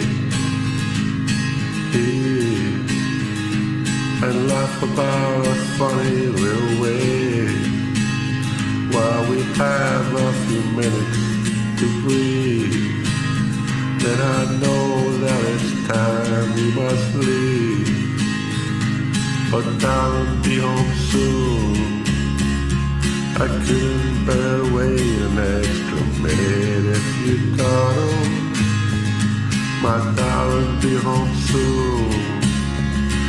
It's not just these few hours, but I've been waiting since I thought, for the great relief of having you to talk to. And now, quarter of my life is almost past. I think I've come to see myself at last. And I see that the time spent confused was the time that I spent without you. And I feel myself bruised. So darling, be home soon. I couldn't bear to wait an extra minute if you thought, my darling, be home soon. It's not just these few hours, but I've been waiting since I thought, for the great relief of having you to talk to.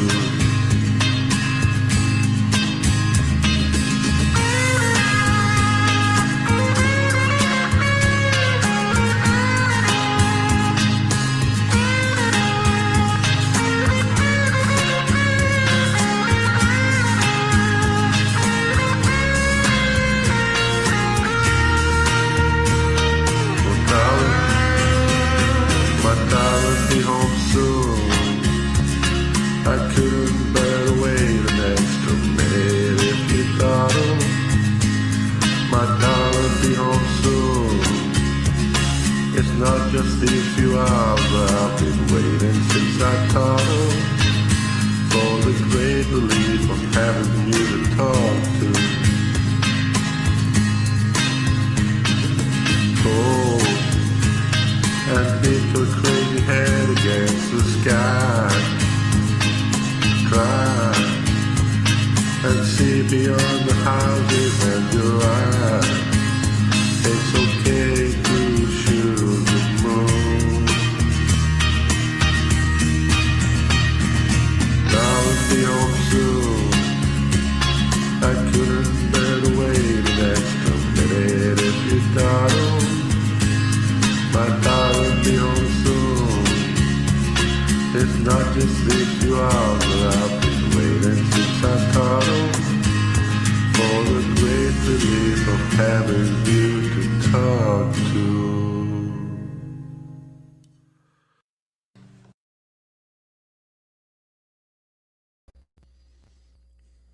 I'm muted. Hello, you're muted.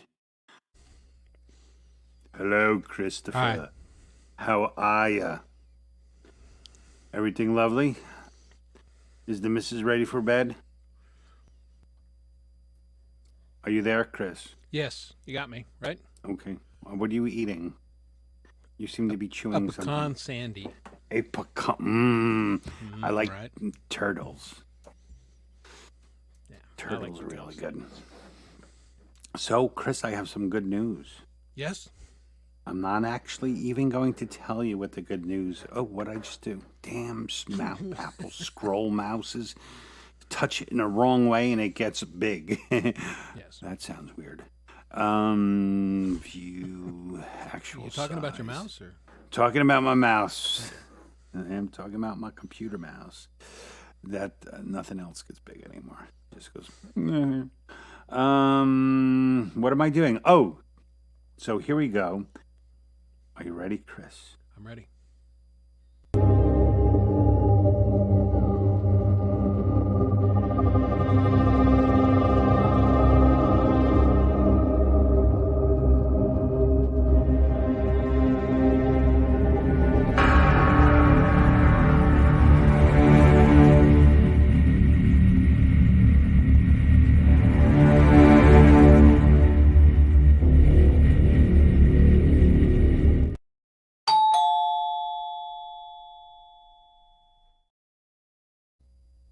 Chris, I think someone's at the door for you. What? Huh? Hello? Come in. Hey, everybody. Surprise! It's Pole Pole Vault. What's going on, my friend? Oh man, I took a little time off from doing my robot dance classes. Be here and got it down, man. Oh, yeah. They say I was going more for strike a pose than robot. So I could see both. Well, though, that's good. You take time out of such important things just to be here with us. well, you know, I do what I can. I do what I Yeah, can. between that and You're a fixing your giver. truck, I was cracking up. So he was talking about, remember last he was talking about fixing his brakes, Yes. and then the next day the rear brakes started going, and he's like, "Fuck it, I just brought it to the shop." I did. What the hell? That is Oh. my shit right there. The front brakes were squeaking. I changed them, bust my knuckles, and back when my old man used to work on cars, he would have me helping, and I would just pray, please don't bust your knuckles, because when he did, whatever happened after that was my fault. Right. Mhm. Okay. What the hell are you looking at, guy? I told you a 9/16, and this is a, 5/8. Ah! And you're like, oh shit. Please, no. That is, I mean, it's such a classic way for it to happen, though. You No, take no, it and in- I mean they just and the oh god. The pad went clean off of the back brake Damn. after I got the front brakes fixed. And I Wow. was just like, yeah, that it was that cartoon thing where you turn into a sucker and it goes wah wah wah. yeah, wah. And the guy that had quoted me, and I was so proud of myself. I'm like, man, I just saved myself $150, man. I think Right. I'm gonna go buy a new guitar or something. there you go. And yeah, he was really mad that I didn't come to him for the front brake, so he really stuck it to me on the back ones. Mhm. Do it, Yeah. too. Oh, No matter what, you're gonna lose. Yeah. And you know what? It used to happen back in the old days when it was possible to just get new brake pads put on. Have you ever noticed? It's always, we have to replace the rotors now too, because Always. they don't fix things. They change parts. That's all they do. exactly. No. Always. They used to have this term, turn the rotors. Yes. They would Yeah. put it on a little machine, take a Mhm. lathe, and just smooth it over. Bam, stick it right back on. Right. No big deal. Now you need new rotors. Here's why Right. they All don't the do time. that anymore. Again, my brother-in-law is an auto mechanic. The rotors come from the factory, and they're too thin to turn because they're saving weight. And so you got to replace the whole damn thing. It's bullshit, but that's Well, that's I what do it need to is. save weight on that truck because, like, it's, a crew cab and it's like, gigantic. It takes up my whole driveway. And I used to drive cars, like I was saying, the 71 Nova, 67 Sure. Camaro. But then, Mhm. I think a lot of things you do in life is to obtain a mate, Mm-hmm. And after being married for 30 years, who needs a race car anymore? Yeah, you know? exactly. Yeah. So I got tired of asking people, can I borrow your truck? Will you? And then I got a truck, and then I found out that people say, can I borrow your truck? Truck. Like, oh no, I'm one of those people now. Yeah. Damn it. I'm a guy with I'm a truck. person people turn to. That's no good. Yeah, you're in trouble if you turn into me in the first place. So Yeah. No, Now, remind turn everybody, to, not turn into. what was your first car? 71 Nova. Yeah. Okay. See, good start. It had a 350 in it, and then I got married, and I gave my first wife that car, and oh hell, what am I going to do? I got a 67 Camaro, And to Nice. this day, I can't remember what she looks like. I still have dreams about that car. Hell yeah. Now those old Novas were badass. That's why they're always in demand for drag racers because they were Oh. light and nimble. And man, a 350, those things could scoot. Yeah. I mean, I'd let's pull up to the 7-Elevens and I'd be half baked and just bang off those metal poles in the at the front. Bang! Yeah. Not even a scratch on the chrome Yeah. bumper. Now I pull my wife's little freaking car up to like just one of those little cement bumps, go to back up and it rips off Yeah. the whole front end. You go through over a little small pothole and it's like $400 to realign everything. Someone mentioned before one of their first cars was a Gran Torino, and my friend had a Gran Torino, shit brown. It was beautiful, shit brown with a black roof. And on Long Island, we used to we'd buy like a gallon of wine, like Rioni, or like Burgundy, Carlo Rossi Burgundy, Carlo you know, Rossi. because Oh you my can get a God. gallon of wine for $10, and we would hang out. There was this side road, and we would hang out so underneath like the pylons for the Robert Moses Bridge. And one night he's like, "Hey, I have an idea," and he just started crashing his car into the pylon, and there was nothing wrong. You know, nothing happened to the car. Good old steel bumpers.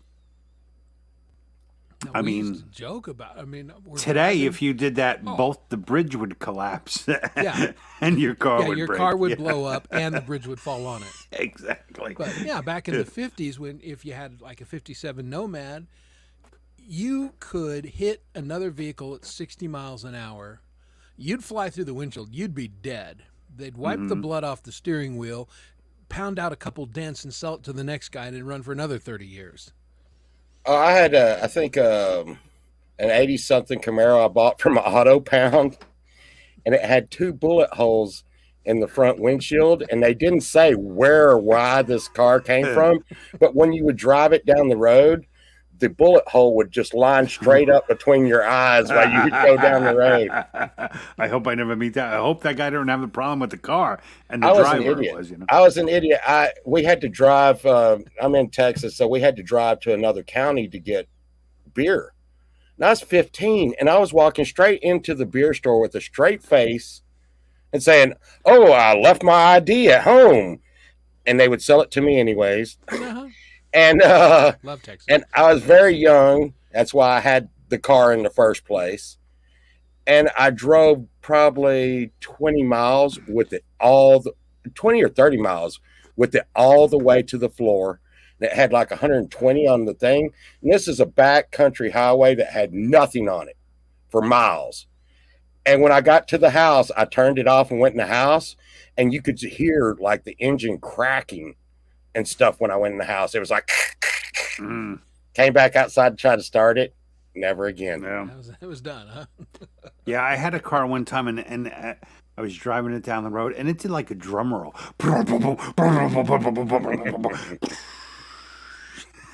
Just smoke. My God, I think she's done. Talking about like being wasted as a kid, and people talking about 2020 and Thunderbird and Night Train. Back, I guess like the early 80s, you and your friends wanted to go to a place and drink. I don't know where it was the rest of the country. Go to a Chinese sit-down restaurant. They would serve anybody. And, you know, there was no such thing as carding. They're like, we're Asian. We don't have to follow your rules. And they were always fine. But because you couldn't go into, like a bar at 15, they would kick you out. But, man, you can go into a Chinese restaurant and drink all night. Stuart Well, Anderson so much has Steakhouse. changed. So That's much has where I used to changed. go. Yeah. And because I thank- looked 25 from the time I was about 17 till the time I was about 35. I just, and Stuart Anderson's, we'd go in there, we'd get a little dinner and sit and drink and everything. And then one time my stupid friends is like, "Hey, bring over around. It's Chris's 21st birthday." You've been drinking here for 5 fucking years. Are you shitting me? Yeah. I said, well, you're not in trouble. Did they sing Happy Birthday? They didn't actually, because they were kind of pissed off about it. I would have just completed the story. They weren't good sports, but yeah. Why Stewart The Anderson's car no is longer- registered for 160. I don't know if speeds get registered. So the speedometer said 160, right? No, I guess. Fastest I ever went, Route 380 in Pennsylvania. Long ass road, with a huge embankment on either side. You had clear views of everything. And I think in my Mustang, maybe about 140. I did, to the point where I literally, it was too intense. I'm like, I can't do this anymore. Like, but yeah, it was pretty cool. But you know what? Like, going fast doesn't last as getting fast. That's what I always say. The difference between, everyone always talks about, like, I have muscle cars. I still have a Mustang, rear axle, and people like, yeah, but, these rice burner cars or whatnot, they're a lot fast. And I'm like, yeah, it's not about going fast. It's how fast do you get fast. And man, when you just nail a Mustang and pop the clutch, and run through, up to like gear 4, you are pinned to your seat. That part's really exhilarating, So I'm good I with used that. to drag race. Like you said, we'd go out to places that weren't built yet, Yeah. especially out here in Texas. And we would drag race on this strip where they'd been building. And I mean, we did it for nearly a year because they stopped building there. And I went through there drag racing these girls, and they were in a Mustang. I was in my Camaro, and I turned and looked at them, and they looked up in front of me, and their eyes just got big. And I turned and looked straight in front of me, and they had parked a big diesel truck trailer on the strip that we'd been racing on. Ooh. And the whole front engine went through the car. Oof. And in next to me, and you can kind of see it here. That's where my teeth came yeah. through my chin right there. Mm. And I just fell back in the seat. And I looked at my cousin. I said, man, I think I bit off my tongue. And then I went and spit the piece of the steering wheel out that came through my chin. Oof. And Damn. and I was like, dude, we're going to get in trouble. Get out and shut the hood. And the hood was over the windshield, and I had no idea the engine was sitting next to me. Oh wow, man. Yeah, it kind of knocked the shit out of me. Yeah. And believe it or not, I was not even drunk at the time, Yeah, well, thank which goodness. was amazing. At Amazing that, that it was happened to be this random night and you weren't drunk. Yeah. Well, we had just got there, and the girls had said, "Hey, go get us some Boone's Farm." You know what that means? Boone's Farm. Yeah. You know what that means? Mhm. And I was like, "We'll be right back." And as soon as I got back, these other girls were like, "Hey, you want to race?"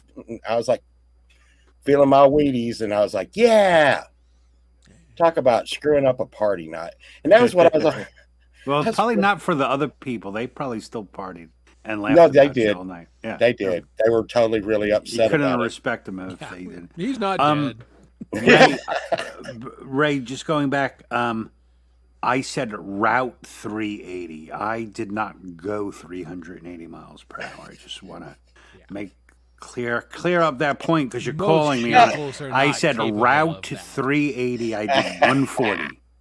That is what I said. Dom's out on the 140 on Grand Prix. 380. 380 on 140. Exactly. I like a Didn't know your Bugatti last can't name even was do that. Andretti. Yeah, right. I Oh, did man. not know Mad Dog 2020 was a thing. I mean, everybody Oh, talked about no? it. And I thought, well, here's the thing. I always thought that was like an acronym for something. And then we're at No, the man. Glacier 2 years ago, and we're in the 7-Eleven or whatever, and there's Mad Dog 2020. And I'm like, holy shit, this is a real thing. I just Oh, thought it was the best the is like, nickname. who has thrown up after drinking Mad Dog Oh, 2020? God. And Not it's me, like 'cause it's I never like drank it. It's like a whole load of prune juice, man. Oh, it's horrible. It's horrible. disgusting. Yeah. I think peach wine coolers one time, because here in Texas they didn't Lord. serve hard alcohol on Sundays. Yeah.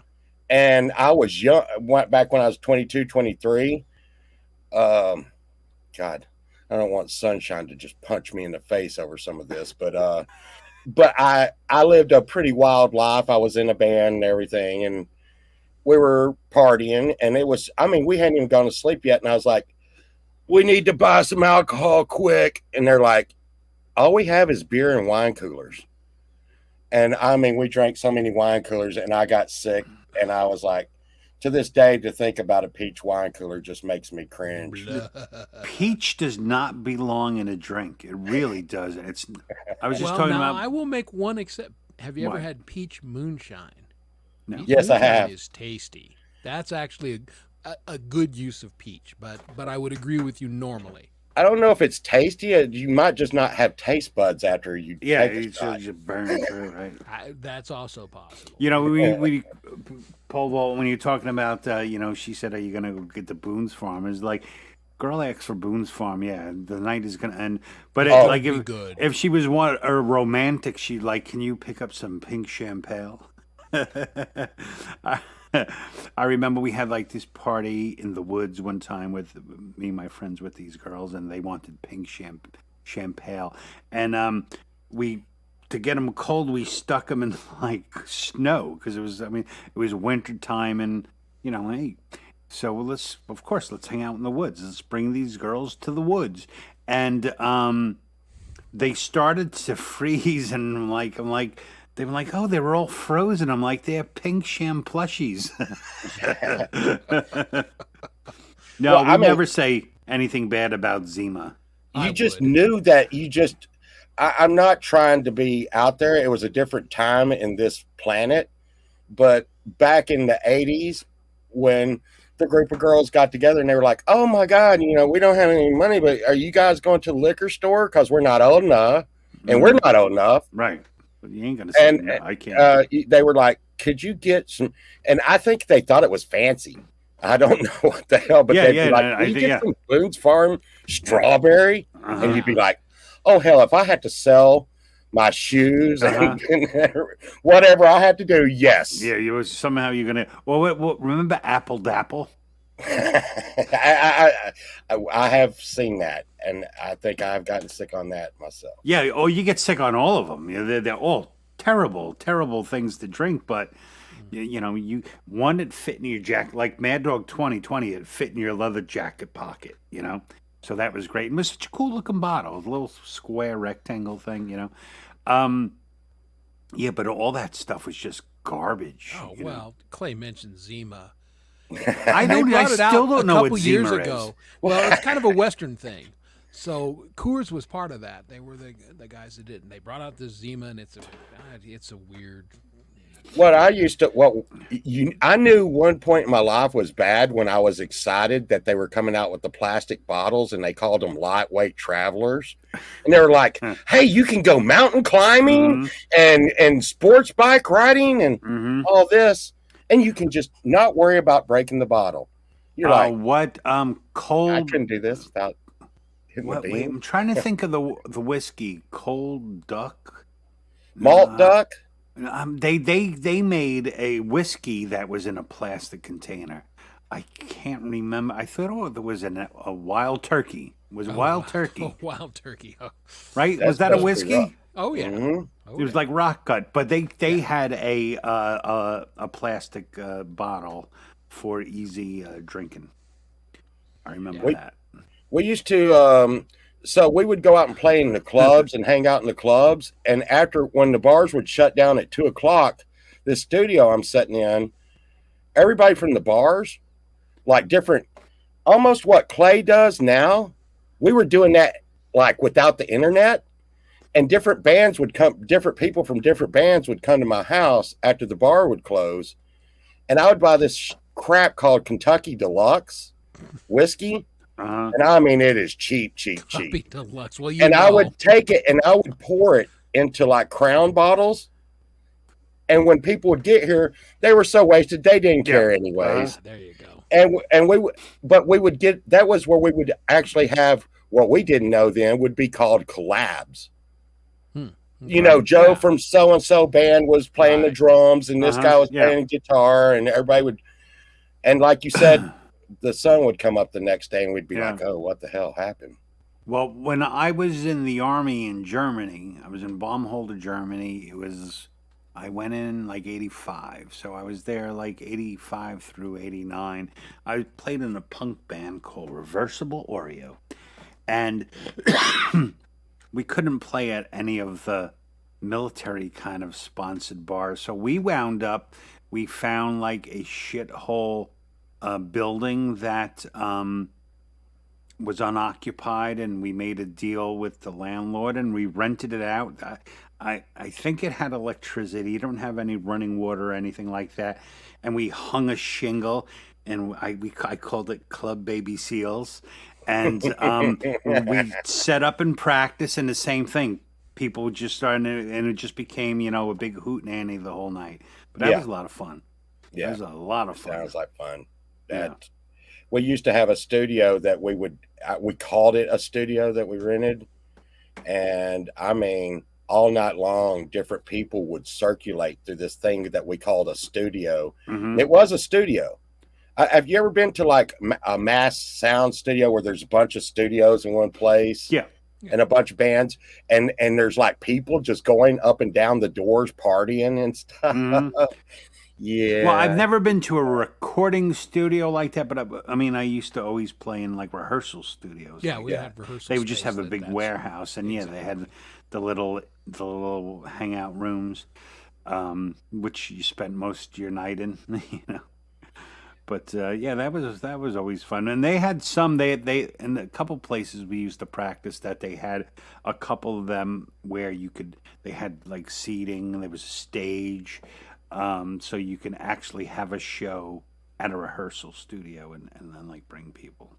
Yeah, that's one of those. That's another one of them stories I can't talk too much about because Sunshine will. Let's just say that at that time, girls would leave articles of clothing, and I would put them on my wall in the studio from when they were there. Well, that's. And it was a different time. If I could just keep going back to that. In Evergreen, that was the thing, If you took off your bra and everything and hung it up there. And the bands thing, yeah. And that's, I mean, they're still hanging there. That's just kind of their thing. It's one of those mountain. Colorado had some cool mountain bars. Well, I used to like when I was younger, I'd have roommates that were guys, and they would always lose their job and end up sitting there that would play Nintendo, and I'd have to kick them out. And then one day I ran across some male entertainers, not male entertainers that entertained males. Let's say they were dancing without their tops on back then. And you know what? Those girls that we had a big house, and they always paid their rent. Yeah, they were working. They had money. And sometimes they'd be like, "Hey, what? It's rent time. Here's your money too. Quit stressing. Why are you stressing, man?" I'd be like, "Wow." And I was in a band, and I think just like with getting the cars, the nice muscle cars. When I first got in a band, I don't know if I'd have ever gotten in a band if it wasn't for my attraction for women that like guys in a band. Is that bad? No. A bunch of people are like, I like the creative music thing. That is why most. If you're honest, that it plays at least a part of becoming a musician. It's like, this is cool, and girls like cool, and so yay. Yeah, I remember when I learned Breaking the Law. Oh yeah. I was like, okay, Nice. I'll just rip this out at a party. Go to a party, rip that out real quick, and then stand back and act like I know how to play everything else, and just make it out, Yeah. But no, that's wrong. Yeah. It's an A. Yeah.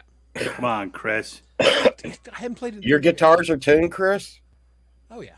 I My guitars are always tuned. Wow. Weird. Dom will tell you I'm weird about that. I think He's I just got weird. some detuned and some that are e-tuned, but I Well, let's see. I have one's in standard, and the other one's in open G right now. yeah, you got a bunch, Dom. When I see you on the streams, I think Dom's probably got 3 or 4 acoustics. And then I'll hear you say, "I've got like this electric guitar and this electric guitar." And Yeah, and I think I have 14 guitars now. see, I knew it. I knew it. Four acoustics. Yeah. But, You got the same addiction I've got, I think. Yeah, I don't realize. Well, I mean, I bought only because I bought it cheap. I bought an American Professional Strat from a friend who was moving, and I forget how much he was going to charge. I think like $800, right? And it was right at the time when I lost my job from COVID. So he's like, no, you wait till you're working again, then you pay me. And it was like 2 years later. And he called me and he said, do you know anyone who wants to buy? I have a Les Paul Standard. And I was like, I'll make you a deal. So I was like, I think, what did I pay him? Like so I paid him like $2,000 and for both. So I got a Les Paul and a Strat Pro for $2,000. I'm a total cheapskate. That's part of my addiction. And like what's his name? Who's the guy? Jack White. All his guitars are like throwaways. Finds at pawn shops, and he never doesn't even fix them. He just plays them how they are. Oh, I fix the hell out of them. Yeah, I fix the hell out of them. I've like Chris, are you talking about your Chipson coming in? Yeah, we talked about that earlier. Okay. Yeah. I mean, and this right here, I paid $120 for. Yeah, look at that shit. okay. And this is what you probably can kind of expect, the kind of quality you probably can expect from what's coming in. Yeah, that's. I mean, visually it looks fine. I mean, if I actually get it, I'm a winner. When you pick it up, you kind of, if you look, any one of the three of us pick this baby up, and you're going to go, oh, that's not a Gibson. Yeah. Yeah, because But the guy who sold it to me for 120 paid 500 and something for it. Really? And he said that it was sold to him as a Gibson. He took it to a store to have it restrung. And the guy's like, this isn't a Gibson. Yeah. Dude. And I mean, and the thing is the serials even match up on them. But I mean, I didn't get it for like fake reasons. I'm like everybody else. I'm like, I want to see what this is about, the quality of this, For and me, for that they're kind all of money. tools, and I'm just like any other tool. I am not a guitar snob, No. but when Plays I good, I like have when I have bought guitars, and most of the guitars I bought 20, 30 years ago, they were all nice guitars. So I have to stick with it. Like the cheapest guitar I've ever bought was that green Jackson bass I use, and because it's a Mexican Jackson. But even that was like $400. But most of my guitars are like I have a couple like I have a Jackson Sweet Tone that's really rare, and I've been offered like $4 or $5 for it because they don't make them anymore. They made them for 3 years, but and that's like one of my favorite guitars though. So most of the ones I have are, they're definitely something I could sell off if my kids don't want them. Well, and that's what I tell Sunshine tired when I to buy play. them. This one right here, I got offered $10,000 for, and it has teeth mark on it from back when I was in the band. I don't think I bit it. Matter of fact, I think I might have hit somebody with it. But it's one of the American BC Riches. And you have that one guitar when you can't think of what to write, what to make, and you pick it up and it just becomes a part of you. Yeah. I've had this thing. I've had this thing through it. I'm not going to name drop because I get yelled at for that. But I had a drummer from a famous, really, really, really famous metal band call me one day and said, if that guitar could talk, I would have to come over there and kill it right Right. now. Uh-huh. Yeah. Because he's like, I've done things in front of that guitar that, and then like I said, but I think a lot of people understand this. If you play, when I got that Chipson, I made probably 4 new songs immediately. No, when Yeah, 'cause when it you got just the right causes one, the it flow, just yeah. they speak to you, and that's my whole thing. Well, even the wrong one. I got one over here I hate, but I pick it up and it has a distinct shitty sound that you're not. And I think that's what Jack White does. Not that Jack White sounds shitty, but I mean, different guitars make different sounds, Yeah, Well, and they have yeah. different feels. I think he has a good enough ear to hear the natural sound the guitar gets and find a way to make it sound incorporate. good. Yeah, into Exactly. what because really, his guitar sounds are generally out there. They're Yeah. they're weird, but yeah, they're not. Yeah, the not way he presents them in songs, they sound amazing. Isn't that one guitar that he has plastic? Yeah, I think he has a plastic guitar. Yeah. Yeah, I mean, what kind of sound could that actually, But then I'm sitting next to a Boss GT6 pedal that make anything sound Anything, different. Yeah. Mm-hmm. Yeah. But it's that bass sound. And like I said, I've had guitars that, I mean, like that. I got a Miley Cyrus guitar. I don't think that I'm really torn on what to do because people are like, hey man, you need to keep that thing in mint condition. And I'm like, yeah, I wanted to put some Invaders, some Seymour Duncan Invader single bars in it. And Well, I mean, you could and just keep the old pickups. right. Well, let's see. But I mean, everybody wants to be a secret star, right? yeah. Secret star.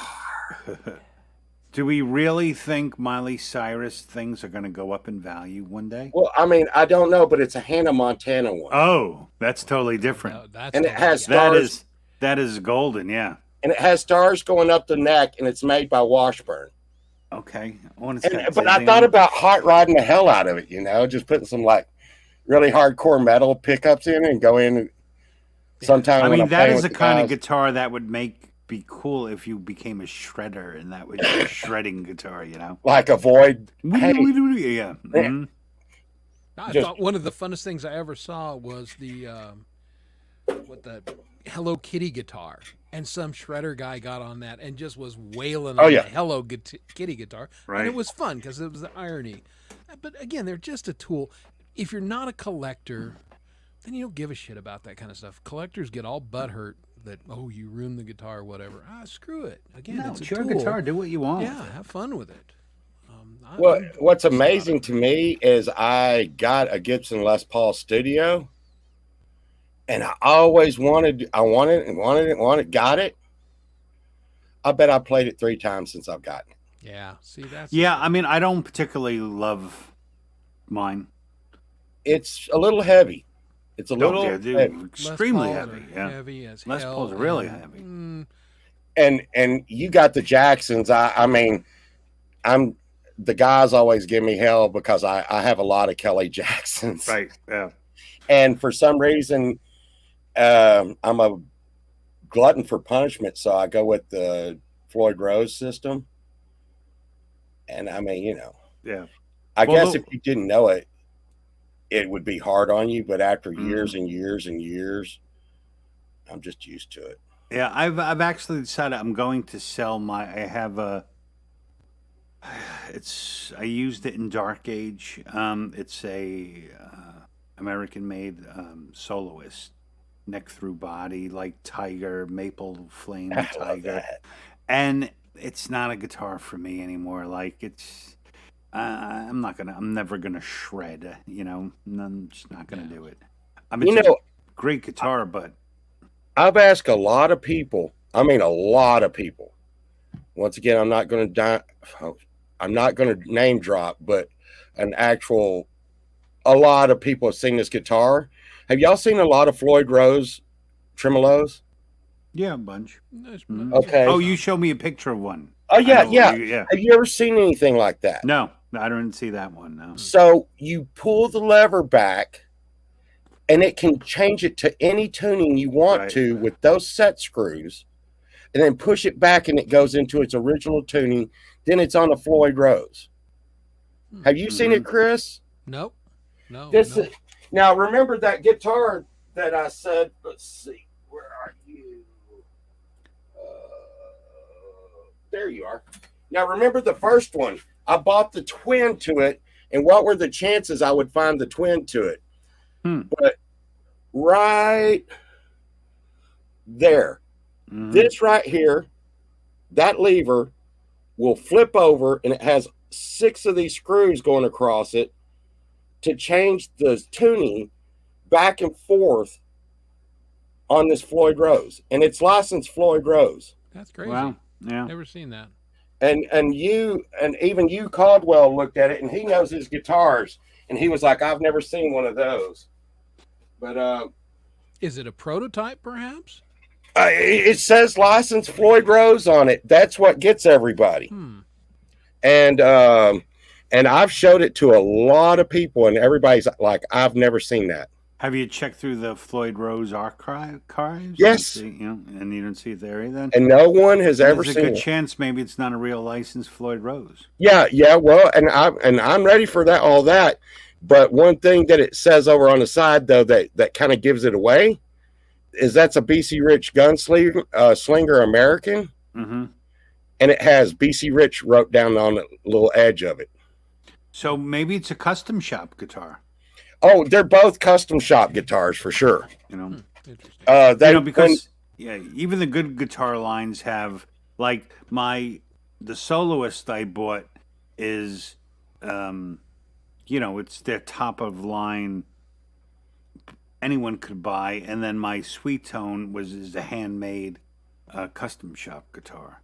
So those were made by that when Bernie Rico owned BC Rich, and he was first making them. Those are 1982s. Both of them are 82s, and have matching numbers. That's one number off from each other. okay, And the thing is like, dude, I got that thing on eBay for $50, right.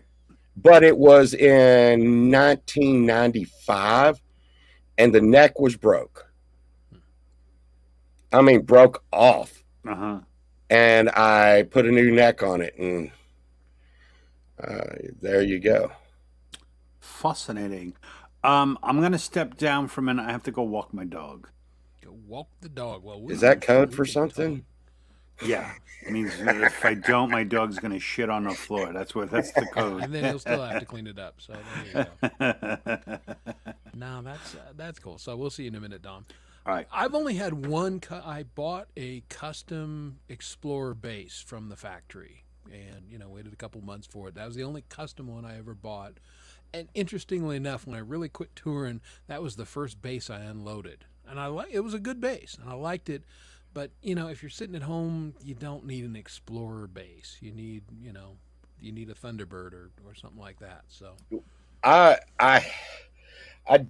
don't know why most of all my guitars are. I have a lot of Strat dinky. I would like to say more dinky models.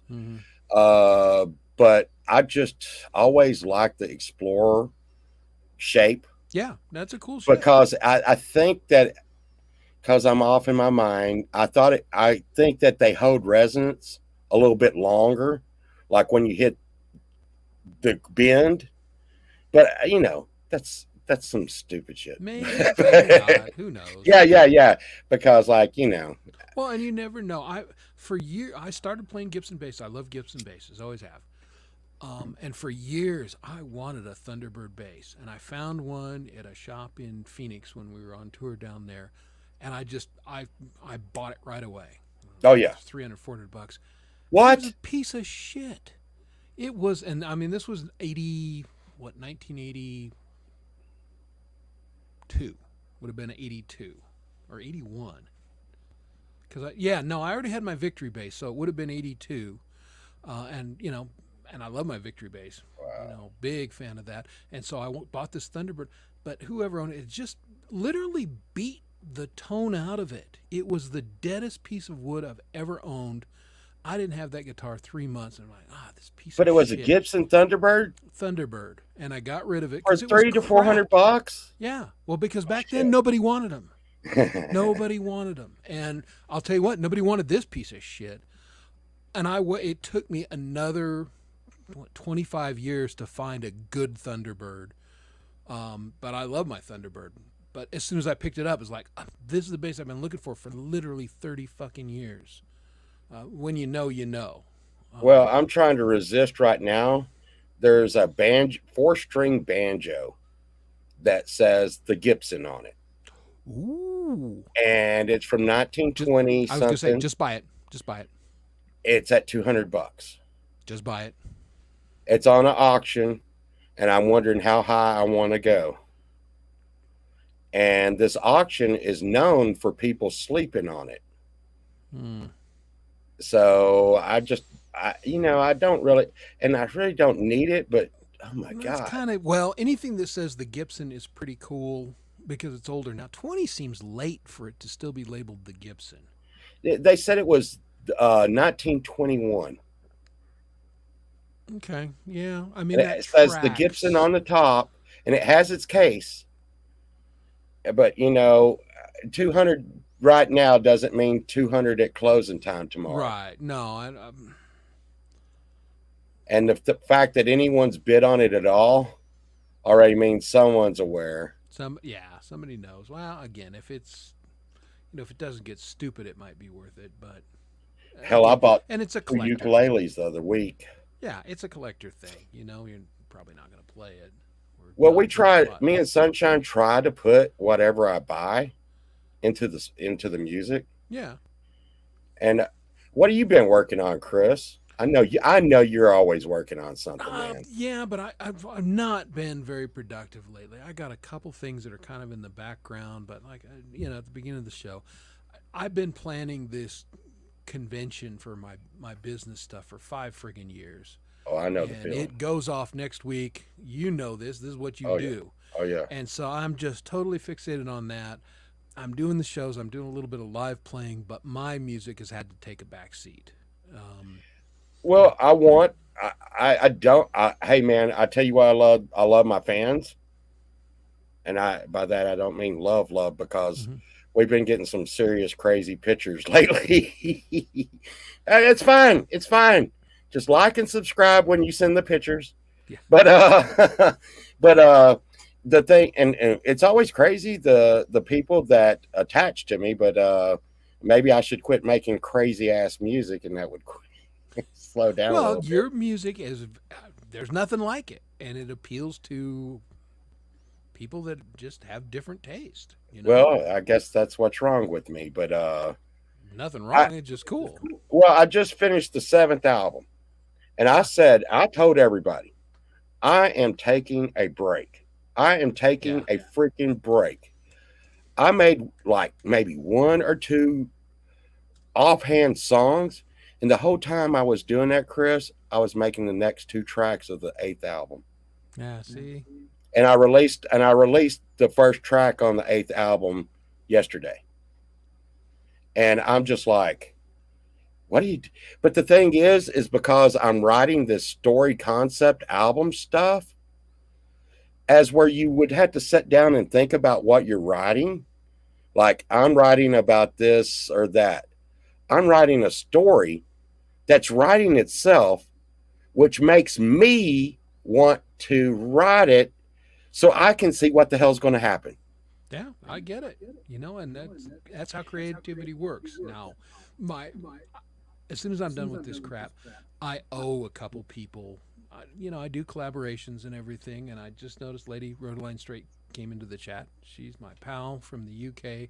I owe her. I've owed her for a while, and I've just had other crap going on, and I feel bad about it. I hate making people wait. So I've got that one and one other one. I'm going to finish that stuff off, get my obligations taken care of, so I'm not jerking people around, then I've got a song that's ready to record, and I've got another one that I hope to put on Russ's Cancer album. Me too. That's been really hard for me, man.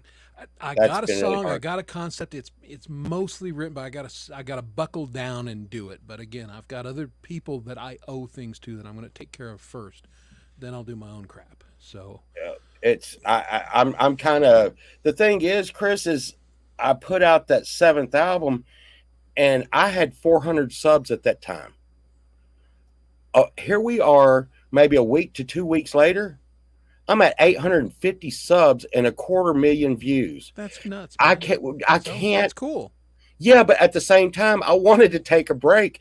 But I have seen people that were going up on an upward trajectory just be like, I'm taking a break now, and just start to go, yeah. Yeah, and again, it kind of depends on, what's your goal on things. My goal is always to have fun, do things that I think are good, and if other people really enjoy them, huge bonus for me. And you can get on a treadmill that I think it saps your creativity to a certain, because you're trying to service this audience or this algorithm or whatever, and then I think you lose some organic. Well, I'm but not convinced this you last do your one best people work. said was one of the best ones I've ever made. Well, and that's cool. And I mean, if you're on a high creative streak and it's because you feel like you want to keep going and keep that thing going up, that's great. But if you feel like I'm a little burned out, or I need to take a break, or then that's what you should do. And Well, I who always knows? quote. I'm sure you've heard that I quote you all over the place. Have you heard that? No, I haven't really. What I quote, even in like interviews I do all the time, I always bring you up because when I was first started in the community, I was wanting my music to be perfect and right on time, and I was not releasing anything, and and you were like, "Hey, dude, let her rip, Tater Chip," and I was like, "What?" And you were like, "Dude, you'll be writing the next song by the time you can worry about the last one. Just just do what's good, put it out there, and just get it out there." And it was one of the best advices I've had, because I've shared that with other people that are like, I can't sing good. I'm like, or I can't do this. I'm like, for example, Abe was saying the other day, Abe the band, that dude is badass. Yeah, I agree. Okay. And he was saying, I need to do with these voice tracks and all this. I'm like, hey man, let her rip, Tater Chip. Just get on there and put it on. Yeah, yeah, we are so self-limiting as artists, and I have fought against that my entire life, because I think there's things I can't do, and when I think that, then I play this little mind game. It's like, if I think I can't do that, then I better go do that, whatever it is. Again, I'm a bass player. I never intended to be a vocalist, lead singer kind of guy, but here we are. And I certainly never intended to be a songwriter. Dom invited me in the group, and here I am, because and I just went for it. And I think that's the best advice any artist can give another artist, is go for it. And if it may not meet your standard and everything, well, then fine, file it away, Sure. get better, do another one, do another one, do another one. Sunshine Archer, one of the first songs she ever sung on was when I think Drums of War or something. And she walked into the studio, and I was like, hey, why don't you please just sing? And I mean, we'd been married for 30 years. Never knew she could sing at all. Really? And she comes in and she went, I'll just go like this. Ah! And I said, thank you. Now go away. And I took it and I went into Audacity, and I, put some effects on it and stretched it. And that, when you hear this now, you hear this scream in the background, like Pink Floyd or something going, ah. She's like, that's me. And next thing you know, I'm like, hey, you played flute in high school. Boom, I just bought you a new flute. I don't know. I don't want to do that. Next thing you know, she's playing flute on Awesome. YouTube. Now she has her own channel and she's making her own music. But, you know, it's kind of crazy. We still say featuring Sunshine in all of the pole vault songs because I really consider her to be a part of whatever this is. Of course. But pole vault was never supposed to be a what it is. It was pole vault was me testing my studio on YouTube, and then I was going to go and make a serious band, but then all of a sudden it picked up. Clay and Doc played me, Yeah. and the next thing you know, I'm like, holy smoke, I'm doing this now. That's how Yay! it works. Hey now, Hey, do you got any used brakes? I bet I can find something for you. No I got to doubt. get a. Someone needs an armrest. There you go. And, Well, yeah, that's it. And we get so I'm working fixated on the destination that we forget to enjoy the journey. And the journey's the best part. And then you end up where you end up. Well, I would just Oh. love to see our community grow, and Sunshine can tell you that this may sound a little creepy, but I go around to young musicians Yeah. like a kid sitting on YouTube going twang twang twang twang twang, and I'll come in there and I'll be like, "Hey, buddy, that sounds really good. Keep practicing and keep putting it out." Yeah. And when I came in, one of the kids now that's really good, his schoolmates were telling, "Man, you suck. Cut it out, cut it out." And he said, "Hey, you know who this is? This is pole vault," which I didn't really think much of myself, but it made me feel good. And he was like, "This dude says I'm good." And those kids went and checked out my site, then came back and was like, "Holy smoke, you are good. If pole vault says you're good." And now the kids playing and got probably more subscribers than me. that's cool. It's amazing what can happen Well- if you just do your thing. This Oliver Anthony, who's blowing up the world right now. I mean, he's us. He's just a guy who just played, and put it on YouTube, and all of a sudden people heard it and went, I can relate to this guy. I like what he has to say, and now he's huge to the point where a record company says, "Hey, would you like $8 million?" He goes, "No, I'm good." The North Country. Yeah. Yeah, North- what the- a the good friggin' Richmond- song, but yeah. Oh, you should see What a good his song. next I've listened one to a that couple, he yeah. released yesterday. I Want to Go Home. Mhm. Holy shit. But again, he's just a dude he played for himself. He never had aspirations to be a recording artist or professional musician. He just played from his heart, and people picked up on it. Yeah. And to where I'm tying this back into pole vault, if we as a community just continue to put ourselves out there, be true to ourselves, whatever, a couple of us are going to attract attention. Somebody's going to dig what we do, and they'll, could be the next one of those guys, or just I think it's kind of the same like when they talk about when you're out in the dating market, you're never going to find the right person when you're looking for them. yes. Oh, so true. You come across them when your eyes are open. And I think it's the same in I like to think it's the same in the music community. Like, you meet people like posting videos who really believe that they have a shot at becoming a big star, And when you are so focused on that, I think you miss all the joy that comes just saying, I don't need to be a star. I think it's kind of cool that if I post a song, a good handful of the people I know are going to take time and listen to it and say, hey man, that was cool. Maybe I'm not going to be rich, but I do it because I enjoy it, and my Yes. friends respect it and enjoy it. And we all do that for each other. So personally, I think it's a good thing.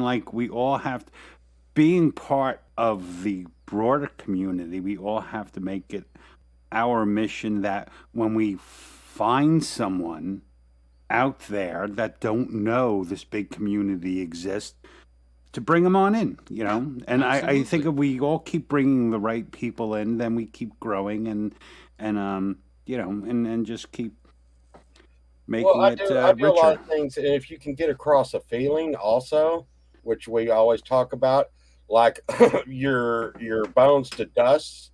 I mean, Mm.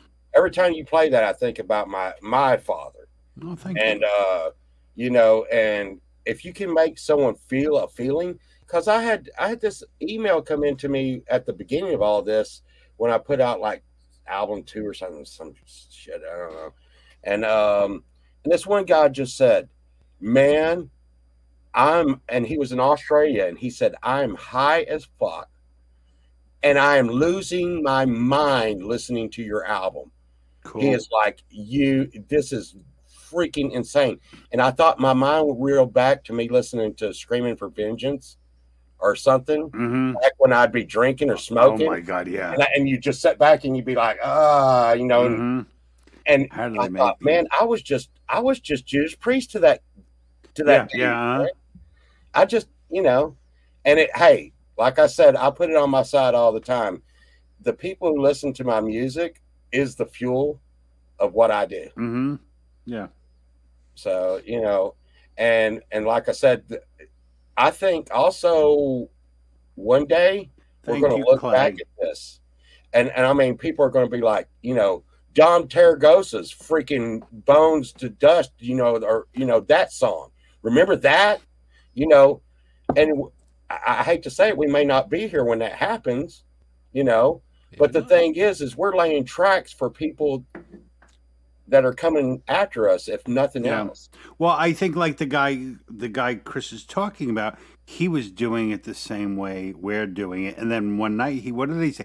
He had like the #1 song of the country and he ain't never released it. It's like, right? Well, yeah, It's like just on YouTube. Yeah. yeah, it's on Apple Music. Yeah. And like, never somebody who's never charted before. Hey number ladies, one. Lady Rodeline, how are you?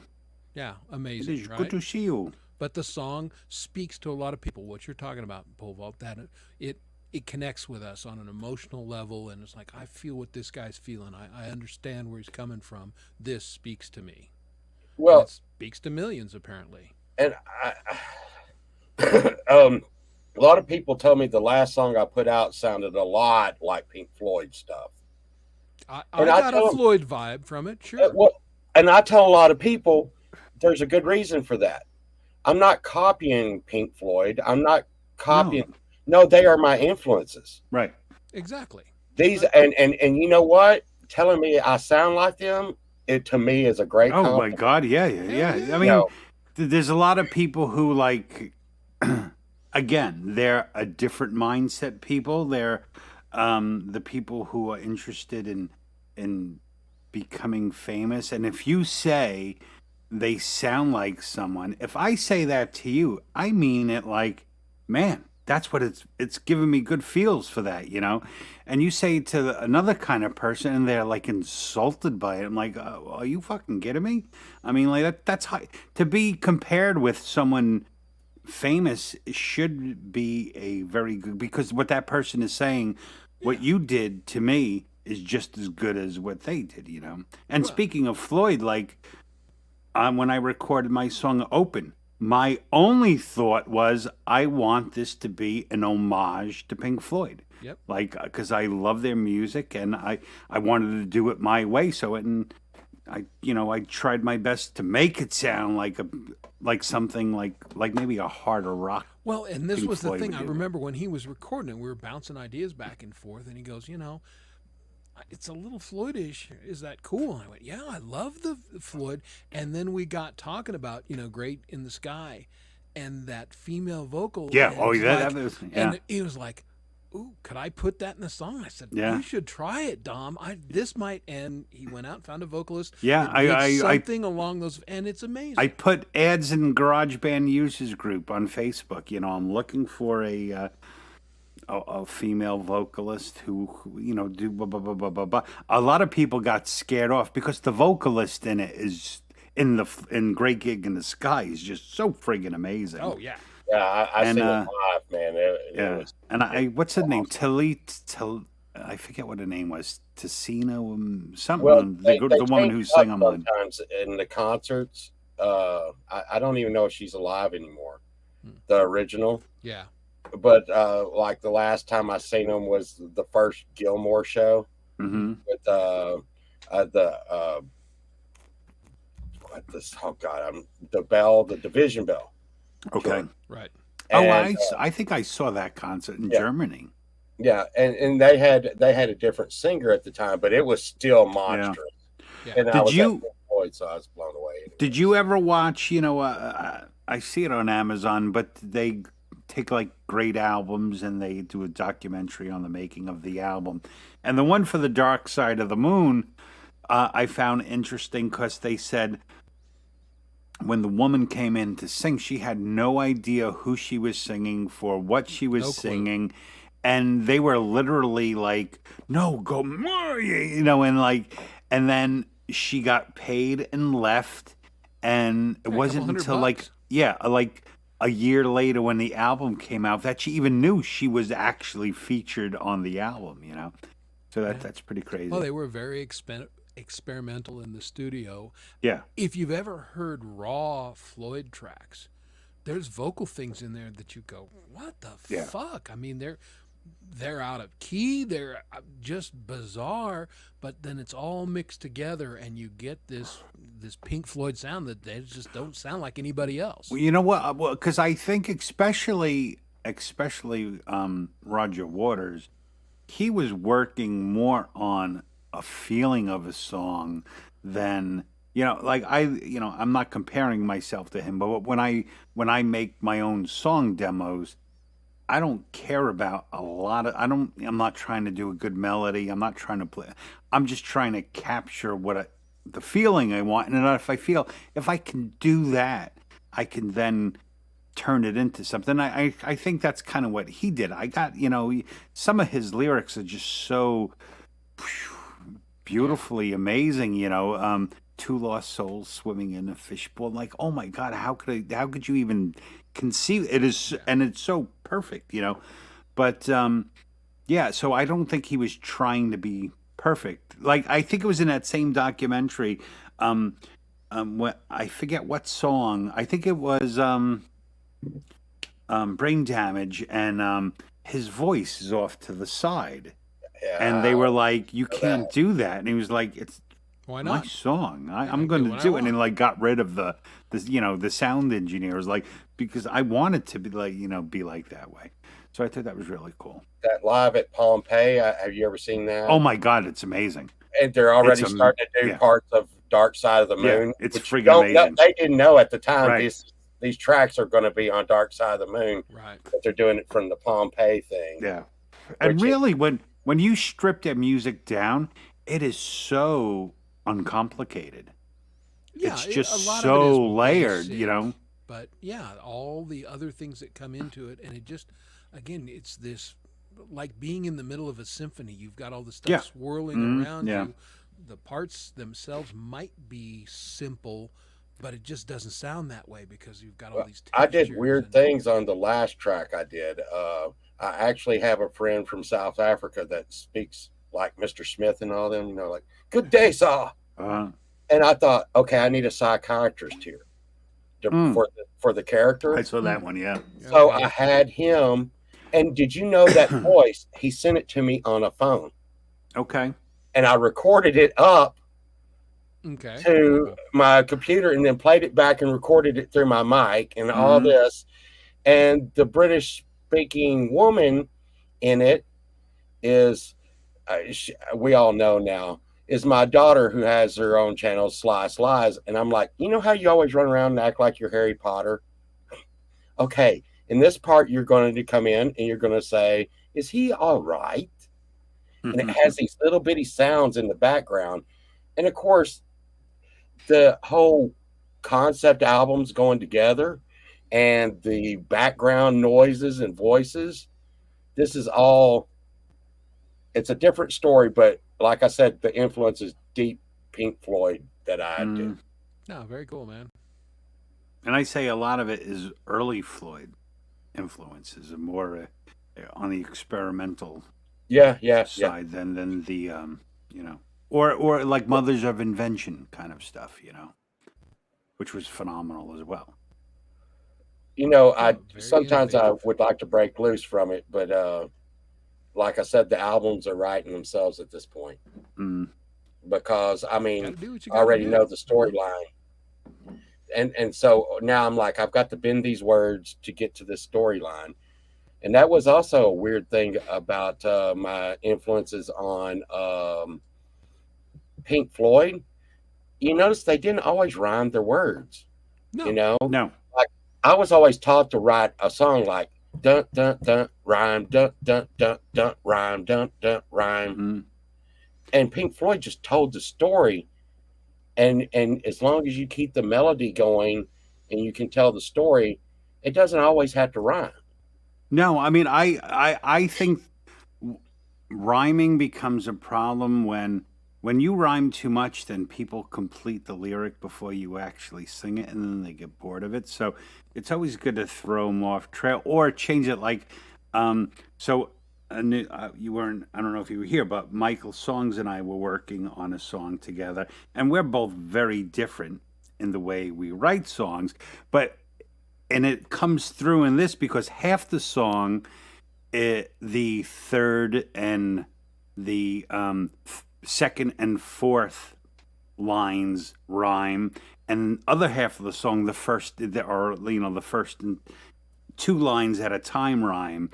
So even the rhyming pattern changes throughout the song, and it's rhyme. Yeah, some things just like a trailing off kind of thing. It doesn't need to rhyme, and it's good to throw people off. And then again, it all depends on what the song's about, on yeah, whether it it's should just rhyme or not. sometimes a close rhyme is good. Sometimes, like you said, a rhyming structure that you've got 5 or 6 lines, and the rhyming line ties back to something right at the beginning.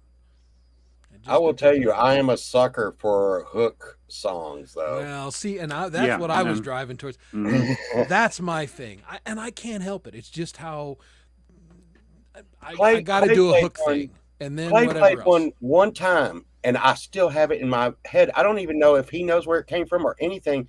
It was just this guy going, "Go to the moon, go to the moon, go to Mhm. Mars," and that's all he was saying. He played it once, and I'll never forget Hmm. that song. And nothing rhymed, Yeah. nothing made sense, but he was just going, "Go to the moon, go to the moon, go to the moon, go to Mars." And it stuck with me, and I mean, just stuck like glue in my mind. Cool. Yeah. And then it's the thing, you never know what's gonna hook. Like, Right. except like, I mean, there are certain types of pop songs when the hook is intentional. Mhm. Sometimes it becomes a little transparent to me. Like, I don't like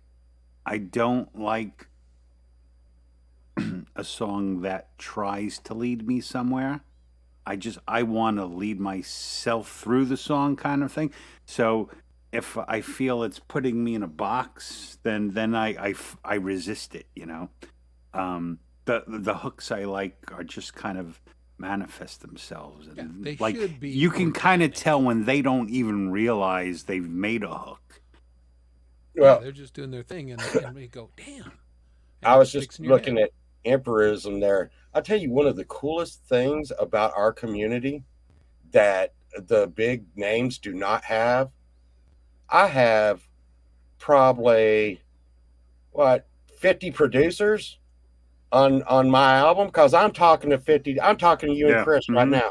Yeah, Yeah. Okay, something that y'all have said to me will stick into the next thing I do Oh, or the next 100%. Yeah. attempt. And you're constantly learning from each other. Hmm. yes, And like I said, I just don't know how. I I used to want to be a big rock star and have a big record contract, but I look at them and they're so unhappy and they're like, "Hey, you stick right here. Your new song is going to be about this. Right. You're Right. going to sing it like this, and you're going to do this, and you're going to go over here, and you're going to say this." And we do. That's one thing that I think about our community is bringing so much new music, new life, And new. individuality. Yeah. No one is trying to say, I want everyone to love me. I just want the people who like it to listen to it, and I'm all right. And that's more like music of the time we grew up. There were so many divisions of music, and then we had a long period of time where they tried to fit. There's this kind of music and that kind of Yeah, music, we and sold some now records, we're, so we'll make you know, everybody I mean, like this. you can go on a live stream. You can hear Lady Campion sing a show tune. You can hear Emperism do his wacky space guitar solos. All right, Michael man. Songs play a folk Great. song on it. And you get so much different flavors. And I think it broadens everyone's idea of what good music is, and it helps us all expand a little bit. And for a lot of the reason is because we all started, especially in this community, we all started because we enjoy playing music, and then we started associating with people also making music, and now it's almost flipped. Like now I like talking to the people more than actually the music, and so it just gives you a deeper respect for what they do, and it's all that kind of stuff. Well, it's starting to make like this hybrid thing going on with us because Ozark came in with Lady Campion, Right. okay, and he was doing country, damn good country, Yeah. old school Old country, school country. Yep. but he's saying, "Hey, man, I'm going to pick up some of this stuff from you, Pole Vault." Where in the world would Pole Vault, Ozark, and Lady Campion be Mhm. talking together Right. and No, yeah. Nowhere. about what our music? No, it's very, very true. That's And all that rubs off. yeah. That cross pollination is just literally amazing.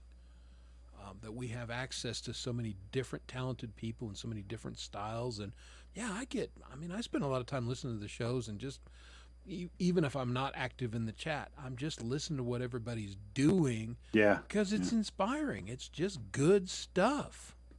I was picking up on Smith teaching Falcro to drum the other day. Yeah, that was cool. It made me want to go get like a little electronic. I'm going to do it I'm gonna that's do it. cool. because he's Um, making it seem kind of yeah. easy. So I think this is definitely going to be a fun one. So, there's going to be a merge of karaoke people and live stream people, and I think that all of us songwriters and song singers, we should all go, come on, let's try some karaoke. I'm looking for ones I can do on it. I think it'll be a lot of fun, and I think it will help bring those two communities better as well. And think about back to what I was saying. Like, I think a lot of karaoke players may be able to play instruments, but they just are scared to. And a lot of people who play instruments can sing, and they're just Right. scared to. Oh yeah, And this merging can loosen that up. right, 100%. Oh, I feel totally naked, not holding me the too. guitar. Yeah, me too. Yeah, I'm too big to hide behind just a mic stand. I It is can't thin. do it, man. So yeah, I need to get one with stripes on it, that like the, Need a zoot suit. yeah, so it just blend in. exactly. But to Dom's point, I'm kind of looking for stuff that I like that you wouldn't normally associate with me doing, to maybe try it on the karaoke side and just sing a song that, like, God, what? Well, we you really never did that? cease to amaze me sometimes, though, Chris. Because when I first met you, you were on GMA, and I thought this guy and both of you, I thought these guys play like folk music, classical guitar or folk guitar, and then next thing you know, Dom's like, "You stupid motherfucker!" And I'm like, Chris is over here playing this death metal Yeah. with like a big Yeah. sword, and I'm like, "What the hell?" That one was a trip. Well, and that's I funny gotta. because you're right. We go on like a GMA and everything. For me, totally out of my element. Just strumming an acoustic guitar and singing. I don't do that, but I've started to do it because it's a way to stretch myself. But fan blowing my hair and singing and playing bass or guitar, that's what I do. I think. Yeah. But That's it's just what fun they to try like. different stuff, man. Yeah, but Dark Age. But we talked about that for so long, and I was like, Chris, it's and when I pitched it to him, it's completely different than the way you sing, and Yes. like you can't sing it like one of your songs. And we were Batman. I was like, come on, man, come on. Well, again, it's Like I a said, community he pushing did one like another. hundreds of takes, and I was just a dick to him the whole time. But then, it got- it yeah. sounded fucking amazing. And then he went from that. He did Dark, and then he did that cover with Laurie's Mishmash where The he Ozzy sang song. Ozzy. Fucking, and it's one of his best vocals, I thought, when he did the, what the hell's the name of the song, Chris? It was the Lita Ford Ozzy cover. Yeah. Yes, Yeah, yeah, yeah. You said- What the hell? Close your eyes or something. Yeah, yeah. Close Your And Eyes I Forever. thought you sang it phenomenal. Yeah, Oh, thank yeah, you. that was. I credit me from Well, singing Dark Age. because it's all about Dom. Remember, always all about Dom. But again, that's the thing. Again, that cross pollination and trying something different, getting out of your comfort zone. Yeah. And I'm Good one night, of Michael those, Songs. very Nah, Mark. very conservative vocally. Don't push my voice and on Dark Age, Dom's like, you got to get nasty and you got to sing for you really staccato. Yeah, that's just like- you hold yeah. a vibrato. Don't do that. Yeah. Just be very staccato and be angry. Well, after Dom, I made was him angry. Yeah, I got him angry. I was fucking angry. I did my job. it Yeah, and what you were saying, like when you were talking about like some of my different music, Pole Vault. Now, if you ask me what my favorite music is, you know what I say? All the songs I do with Naya, because to me, when I listen to the songs I've done with Naya, I'm like, I would never play any of this. I would never think of any of this. But because she's singing, I just feel this more freedom to experiment. And I think probably the songs I've done with her are the best things I've ever like really produced, adding all these different things and elements and stuff that I could never do if it was in one of my own songs. So And there's I call him the musical hitman, Hugh Caldwell. Mm-hmm. If that man picks up a guitar in the song, it's gonna Be good. yeah. It's gonna go. Well, that's the thing. He can do any cover you want him to do, but when you turn him loose and say, play an original thing, play a solo, like on Dark Age and some other things, you go, holy shit. It's Oh, yeah. amazing. Matter of fact, when he did the guitar solo for Dirty Little Secret, he nailed what I wanted before I knew I wanted it. And when he first sent it to me, you can ask Hugh, I'm like, I don't know. I don't really like it. And then he was practicing other things, and I kept listening to it. And I was like, it was grinding into me. And I was like, no, don't. No, this is, I want this one, So like, it took me a while for it to like realize, no, that's exactly what I wanted. And you talking about hooky? That dude. I mean, that's super glue in the mind. That's super glue in the mind. It's funny. Well, when he played kind of the demo on Songwriters Anonymous, he's going through the thing, and then all of a sudden he goes, "Ugh!" And I went, what the hell is he doing? And I listened, I go, oh, son of a bitch, that works. Well, you know what it is? Because I can't scream. I can't do it. Like, one of the reasons I don't like doing rock songs is I'm like, I don't have a rock singer's voice at all. Funny thing with that song, I forget what group I posted it in, and it was like a review group, and someone said, well, maybe you did a few too many whoas, I was like, Well, hey, in our youth, maybe we all did too many hoods. but I was like, That's for "Come you, on, Lori." man." I thought it was hysterical that someone actually gigged me on that. Well, and to your point with Naya, I think one of the reasons why I brought Sunshine in, and I'm not even kidding you, I'll put down something rough, because I had throat cancer from singing metal music in the 80s and drinking whiskey by the gallons and smoking cigarettes. Anyways, they cut off part of my vocal cords at that time, which I'm fine now, but I will turn to Sunshine after I get through making a track, and I'll be like, do something to make that sound better. And I'll come back in here and she'll be like, okay. And I'll listen to it and I'll be like, God damn, that sounds like hell. And she'll be like, do something to make that sound better. But the thing is that the merge of a male and female voice on a track Yeah. really puts a nice, smooth, Uh-huh. it hits a tone in, I think, just about everyone. So I think that's one of the reasons why me and her work so good together. And I see Axe and Nacho work together, Yeah. and I'm so jealous because they're like, Mm-hmm. over here it's like WWE. Yeah. Okay, what in the hell was that? Yeah. Yeah. No, that's one of the reasons I don't work with a lot of people is because I can't be diplomatic. I have no diplomacy when I want something.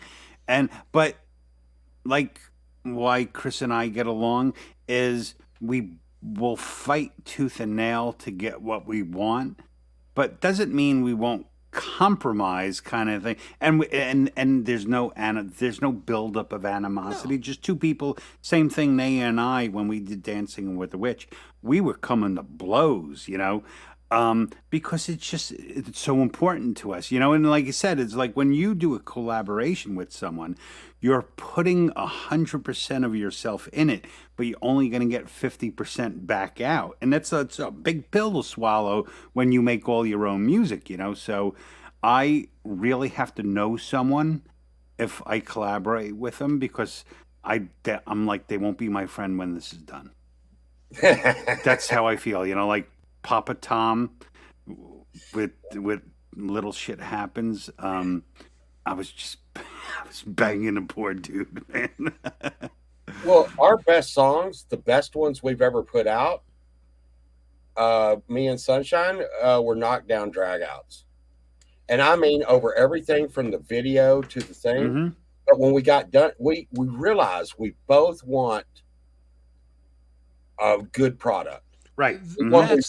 want a good song. And every now and then we had to stop and go, hey, we're not trying to sabotage each other here. We're trying to make, we made one called Left Right, which was one of our better ones, Drowning. And I'm talking about, I had 12 versions, 12 of some of those songs. And I had at least as many videos. But when it was done and we posted it, and we were just tired. And then Clay would play it on his show and people would be like, oh my God, that was freaking crazy. And we were like, it was worth it. Well, I think the best thing about collaboration is because of that give and take and everything, you have to put your ego aside, not get defensive, and the big picture. We want to make this the best we can possibly make it. When you're working with good musicians, they have strong opinions about how things should sound and how arrangements and everything. But the best work can come with a couple people who are coming together, expressing those strong opinions, but keeping that overall big picture. What is going to make this effort sound the best? And that's where it's at. It's so crazy when Good night, Lady Rodeline. Thanks for stopping by. Oh, well, I don't want to let her go without giving her. She's awesome, and you mentioned people singing together. I was on some shows and whatever. She contacted me out of the blue, and said, "I want to do a song with you." And I thought, "Why? I'm a friggin' nobody." And she said, "I have this song in mind. It's Alison Krauss, who I'm a fan of, and Robert Plant." I thought, "Oh wow, Robert Plant. It's Robert fucking Plant." But we did it, and it worked really well. Our voices really blend good. very nicely, and it was one of those things. That collaboration gave her a little more confidence in some of the things she was doing. Certainly helped my confidence in a lot of things, and we've done several. I think that was together. one of your first, right, collabs. Yeah. Other than people in SWA. Yeah, exactly. Other than in SWA people, is my first, outside collaboration that anybody ever heard. I did a couple others, but nobody's ever heard them for various reasons. But that was one of those first ones, and it was just a great experience. And we've worked together on some other, including one where she did all the vocals. I didn't sing anything. I just played guitar and bass on it. And I was her backing band on that. And so it's fun to get with people and get out of your comfort zone, try new things. It's always helps that you nice grow. feeling when you hear the finished product together. Yeah. And all of a sudden, all of that angst goes away. Yeah. Well, that was the thing. Oh, When yeah. it was all said and done, it was like, well, that's pretty damn good. Yay. Yeah. And that's the object, right? So yeah, it was. I will forever be grateful for her for reaching out to me and getting me out of my comfort zone to a certain extent. That was fantastic, and you rock. Yeah. I know you've done a bunch. Yeah.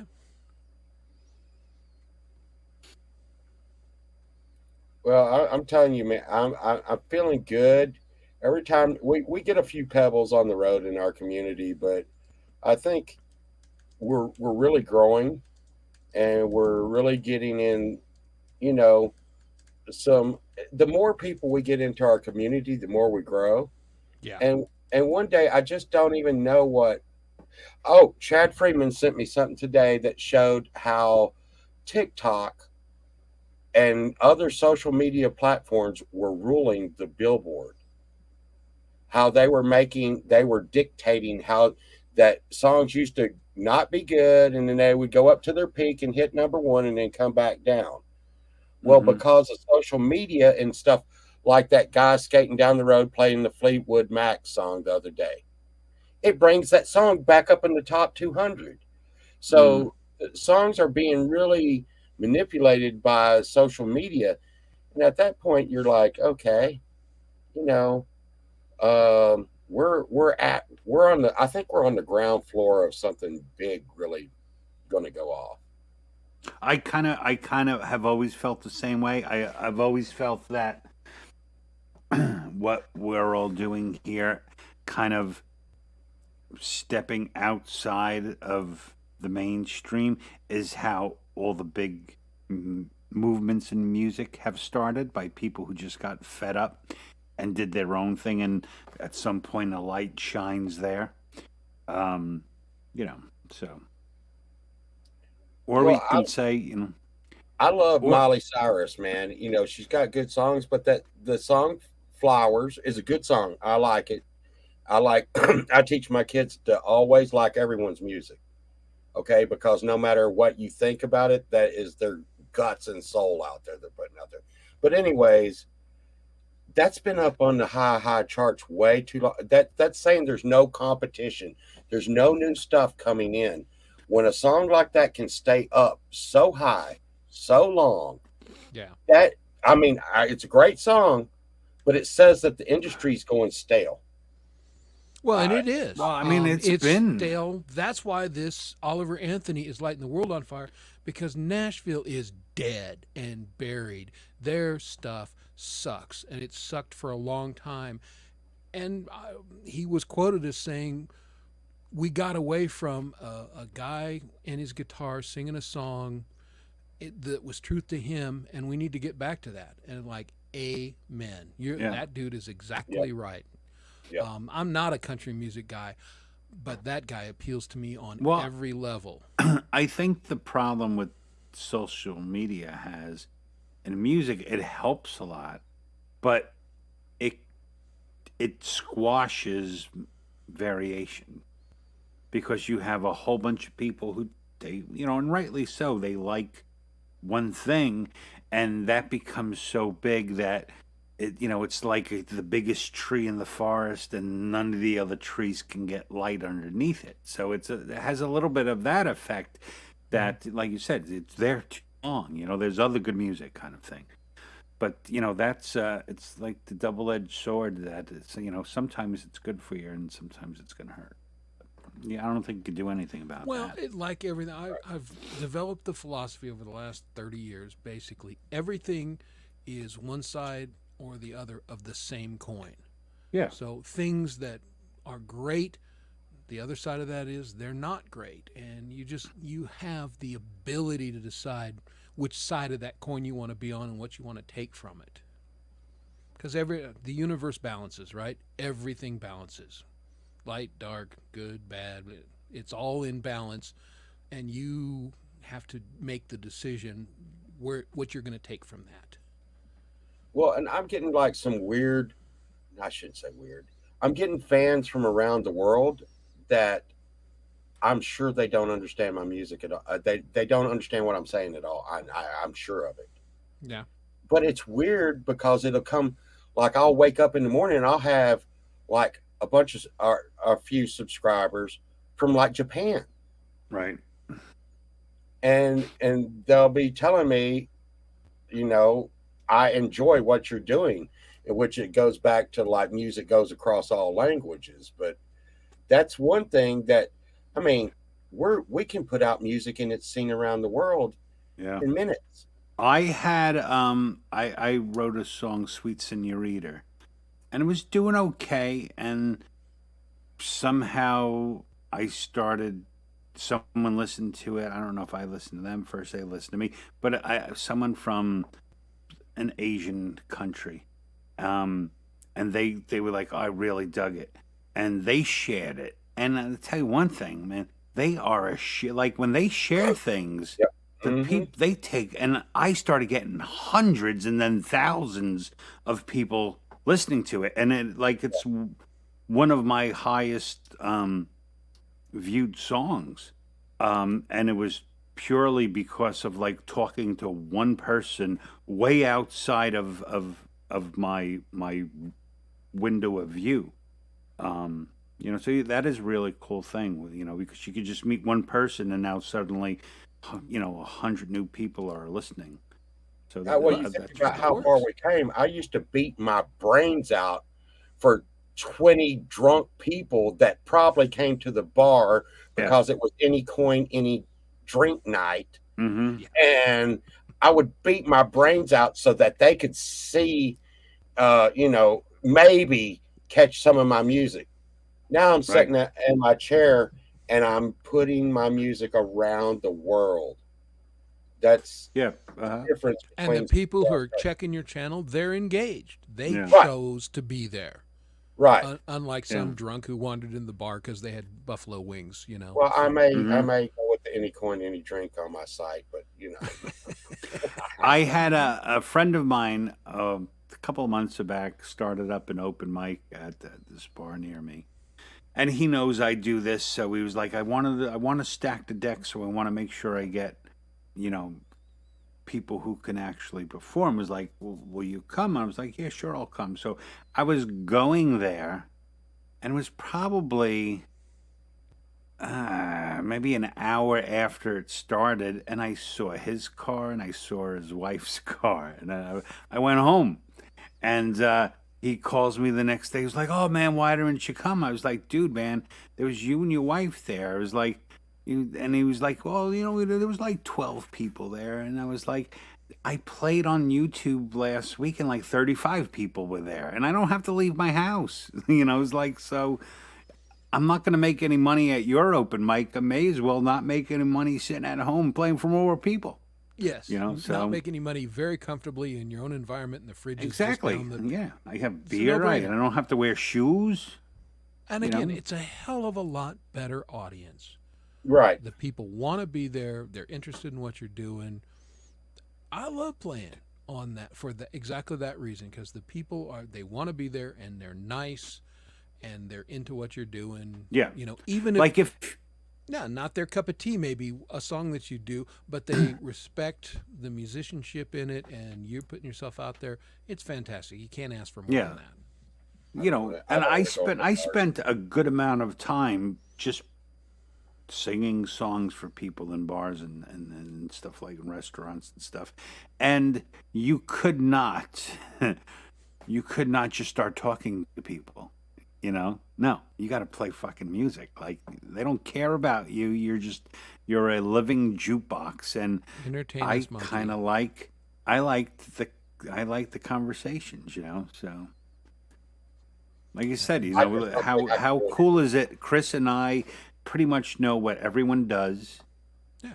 for a We know living. what car comes to you show. drove, We know what what you do car for a they drive living, now. you You know, know. so Who your significant other is. It's fun. You know, your musical journey, all of that. mhm. Well, my old drummer said, "Hey, man, you were really getting up there and getting good, man."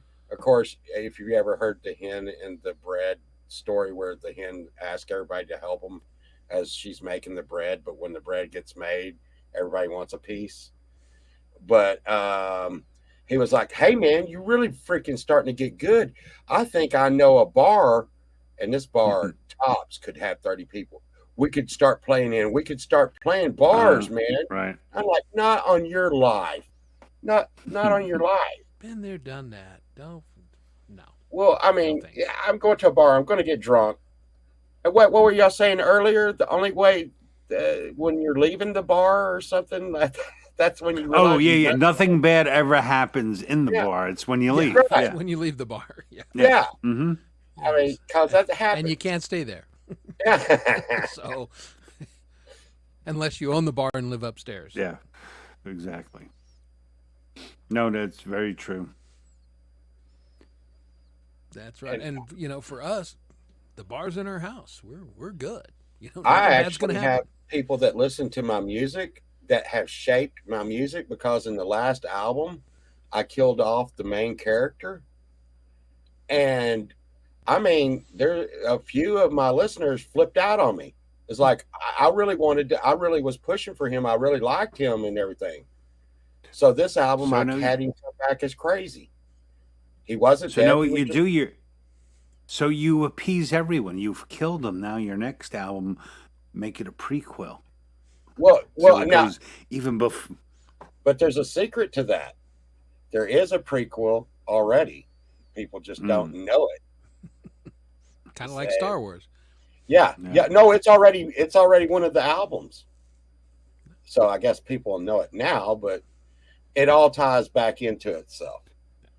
But the thing is I love this. I love the fans. I love the listeners. I don't like to call them fans because that makes me. No, they're what do not y'all fans. call They're, people? they're friends. Yeah. Yeah, Yeah, they're they're- friends. They're they're contemporaries. your music. They're- And it's because some of them I never even talked to. Some people that have sent me emails, and they're like, "I Mhm. bought your album on, I listened to your album on Spotify," and and like I said, that guy was like, "I got high as hell and lost my mind listening to your album," and I'm like, "Wow, that's kind of crazy." And here I am telling you, Dom, every time you play that song, I can almost see my dad sitting at the table doing everything you say in that song. It's cool. But I think that's almost a dad thing from that era, isn't it? Oh, It's absolutely. 70s dad, yeah. It's Yeah. 100% 70s dad. They were all the same. Where he had a hellacious day, but he just came home and sat down, ate his dinner, and said everything's fine. Yep. Mhm. My wife's still like, "How was work today?" "Yeah, it was right." That's the most she'll ever get. "It was right." I'm like, I spent all day there. I want to talk about it. Right, That's right. what. No, it's that's- a trap. That's the funny correct. thing, though. Like, my wife is a teacher, and I don't know what it is about teachers. They love to talk about work. Oh, yeah. It's a no, trap. That's When what, they ask you Yeah. how your day is, that in wife talk, that means I want to tell you how my day was, and you run. No, My wife and I've been together so long. We just cut that crap out. She just tells me what she needs to tell me, and then, Yeah. yeah. She's not gonna. She doesn't prequel or any of that stuff. And she got in the car and Mhm. she goes, "I'm grumpy." Okay, tell me all about it, and she did. well, Like, sometimes I can- those opposite ones. Like whatever she says, that's like when she says she doesn't care what we eat. That means she cares what we want. Yeah. what we're Yeah. 100%. I don't care when you take the trash out, means maybe you should take the You better trash go out. do it now. Yeah. Well, I have one simple philosophy in my life. If my wife does say something, I'm gonna do it immediately because she doesn't ask for much. She lets me pretty much do anything I want. So if I know she needs something, I'm not gonna. I try to be the husband who she doesn't have to say. I just have to know. Just You do know, it. just make sure it gets done, kind of thing. Sometimes Sometimes lately I've been a little bad of late. I wonder why. Well, every time I buy a new guitar, I'm sure to always buy her. Sunshine never buys herself anything. That's the crazy thing. Mhm. And so it's almost like a mind trick, Jedi mind trick she plays on me. She's like, I don't want anything. And when she tells me that, it makes me want to go out and get her a new gold ring or something. Yeah. I don't know why. Exactly. Yeah. It's your powers have you have no powers here or something, but it works. I'm like, you know what? She's nice. She doesn't want anything. I'm gonna go out and spend $200 or $300. Well, see, the way the way my brain would automatically think about it, because everything I do, I think is shit. I would be like, she's saying that because she doesn't think I'll get her anything she wants. So damn it, I'm gonna figure it out. Yeah. Now, see, I've got that all whipped pole vault. I just take my wife to the music store, as I'm never going to buy a guitar. Never. I'm too cheap. So I'll play something and go, oh, no, no, no. The last 4 guitars. Been in a music store. I liked it. She could tell I liked it. And I put it back on the rack, and I'm going out, and she goes, buy it. Okay. Yes, ma'am. I do what you tell me to do. I will not bring my wife. All to these a music guitars store. behind me. Yep. I will not That's how bring that my wife happened. to a music store. And I've pulled this trick. Sneak out my gig bag. Throw it in my car. Go buy a guitar. I come walking in. She goes, "What'd you get, a guitar?" "No, I got new strings." I had it restrung. Well, here goes your sponsorship here. One of the main stores buys, and like I said, I probably shouldn't say this, but one of the main stores is Guitar Center. Oh, yeah. What's up, And Kinger? me and Sunshine are musicians, and I'm gonna tell you right now, when we go in there, we are the most educated on those instruments on their walls in the store at the time. Oh, yeah. No, that store sucks. They said dude. like 50% off strings on selected strings. I asked them which strings. They actually said, I don't know and I don't care, and we'll have to ring them all up individually. Just go grab you a handful of strings and we'll tell you which ones are on sale. I was like, are you kidding me right now? No, they're not. Yeah, and I mean, and Sunshine plays the flute. I don't know if you've ever tried to get a band instrument like new pads on the flute. That is insane. Good evening. I know it's That's late. our- I was going to say that. I was going to say that. We have to end soon. Yeah. Yeah, I try not to go to Guitar Center because it's like going to Home Depot. Like, you think the old lady knows anything about any of the... Do you think any of the people know anything about the products they're selling? They do not. That is the same. Like it used to be, you went into a guitar shop and there was... You could tell the dude. I want to go to a guitar shop. When you walk in, I'm like, oh yeah, this guy does nothing but guitars. You trust him. You go into them now, and like, yeah, nobody knows crap. No. So And I don't like Home those Depot kind of didn't places. used to be that way. I always used to go there for plumbing because they'd hire old plumbers, and these guys knew their stuff. But yeah, that's 10 years ago, 20 years ago. Yeah. It's just not that way anymore. So yeah. 100%. So there goes your Guitar Center sponsorship. Oh darn. I would, Hugh. Does yeah? Do you give me airfare? Yeah. Oh, you would be Hughes my shop, I'm number sure, is one awesome. tech. You would be Well, my and that's number why one I can't tech. pull Hugh. your trick because my wife knows I've teched my own guitars for our entire marriage. So, oh, I got new strings on. She go, bullshit. Let's see it. Right. She wouldn't fall for that one. Well, yeah, it's not like I bought too many. I bought a few things, but I've told her like there's a over a certain amount, it has to be discussion. Oh, kind of thing, Then we have Well, that's when we have a fine. certain amount. We don't need to talk to each other about it. I You bought my want it, you Chinese get it. guitar without telling her, and Yeah, spent the mhm, yeah. $19. Like when I was going to buy a new computer for just for recording music. Yeah, that I was. Hey, hon. But not like she would say no. But I mean, it's both gotta of our talk money. It about would it. be wrong just to Yeah. buy what I want without her knowing. So, No, can't do that. but I did buy it, no interest for a year, and paid it off in a year. So, So that's just smart. Other people's money, man.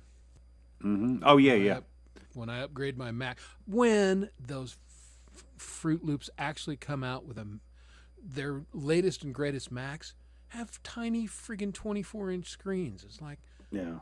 I'm on a 27. I'm going to go back to a 24? No. When you bring out the 27, then I'll buy a new Mac from you. But until then, screw off. Well, Yeah, man, you it know makes what no I do for a difference. living, right, Dom? Yeah. Well, I mean, I heard you the other night saying that you wanted to like hook up and play games. Right. I was like, surely Pole Dom vault knows. I mean, hook you I up. don't know if I. No, I would say I want to do. My kid would probably get a kick out Right. of it. That's what I do for a living. Right. Mm-hmm. And I was like, I, El Gato thing, and you're done. yeah. But I'll let you know when we're gonna do it. Domo arigato. El gato. But if I had to pay that's- for these computers, I'd be. That's I'd- what. That's another good thing about. I can't tell you how many times just in a conversation someone's like, "Oh wait, I know that." Like, I was talking to someone. I was talking to Michael, and his Maria was around, and she heard me talking and interrupted the conversation. And before the end of the conversation, she gave me a number to call a massage therapist, and they did like a phone session with me when my neck was like really bad, and big help. So you meet all kinds of people who can do all kinds of different things, and everybody just kind of, it stops becoming music after a while, and it's just more people. It's like the friends you don't get to have anymore, because when you become a dad, most dads, once you have a family, your friends just drop off the face of the earth. Either they drop off or you drop them off, because there's really no time. There's really no time to be hanging out with people. I got friends, but they're so pushy, man. They're like, hey, I'm moving next week. Oh, Oh, Good luck. yeah. leave your name and number at the beep. Yeah, they. Oh, that Well, hasn't see worked. that's one of the good things about being me. Like, if I had a Yeah. friend who called and say that, it was like, "Are you kidding me? I'm not gonna come help you. I'm gonna work all day then and come help you because you're too cheap to pay someone to move. Hire a moving truck like a normal person."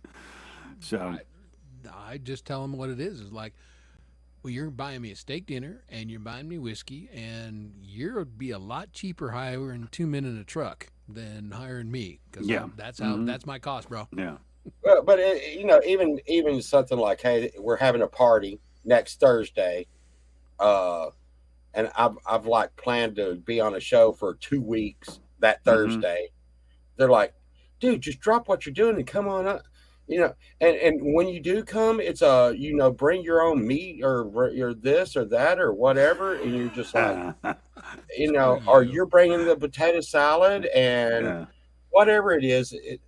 Wait, and they're actually telling this to you? Yes, Oh, see, that is everybody. not They a. tell it to everybody that comes to the party. You need Like you you need bring better the friends potato like salad, us. you bring the dessert, you bring it. Well, everybody's bringing What's up, something. Devo? It's kind of a scheduled thing, and my Yeah. life just does not fit a schedule. Like I one of the things I love is I can tell when I have a good relationship, because my sister just doesn't bother to talk to me anymore, and she talks to my wife, and then my wife tells me what we're gonna do with my sister. I'm like, okay, and it's that's so how much it better that way. Like, don't give me these. Yeah, don't tell me to bring potato salad. It's just Well, I don't mind certain things, but again, if you come to my house, I'm feeding you. You're getting the meat and everything. You're getting some sides. I may ask you to help out with, if you make a good salad, or then bring a good salad. If you make something that's really good, okay, you bring that. That's great. But how am I getting home, Chris? How am I getting home? You're not getting home. You're crashing in the guest bed. That's what they say, but Well, I mean, Oh, ooh, that is. yeah. Oh no, Because I can't drive drunk. I'm not going to drive drunk. no. But at the same time, like I said, Sunshine's going to punch me in the face tomorrow. But me and Sunshine's not going to get frisky at Chris's house. Okay, so that means that's not going to happen that day. After we've been drinking, which is usually when we want to do said things. Yeah, So, hey, Uber's a thing. So, Yeah, there's always there that. is all over the place. yeah, I would yeah. I've gotten In my arguments car's there. with like people. Yeah, then you go back the next morning and get it. But I've I've done that. actually gotten into somewhat arguments with people. I'll stay over the house. No, we'll just stay in a hotel. No, I insist you stay at the house. I'm like, man, I don't want to stay at your house.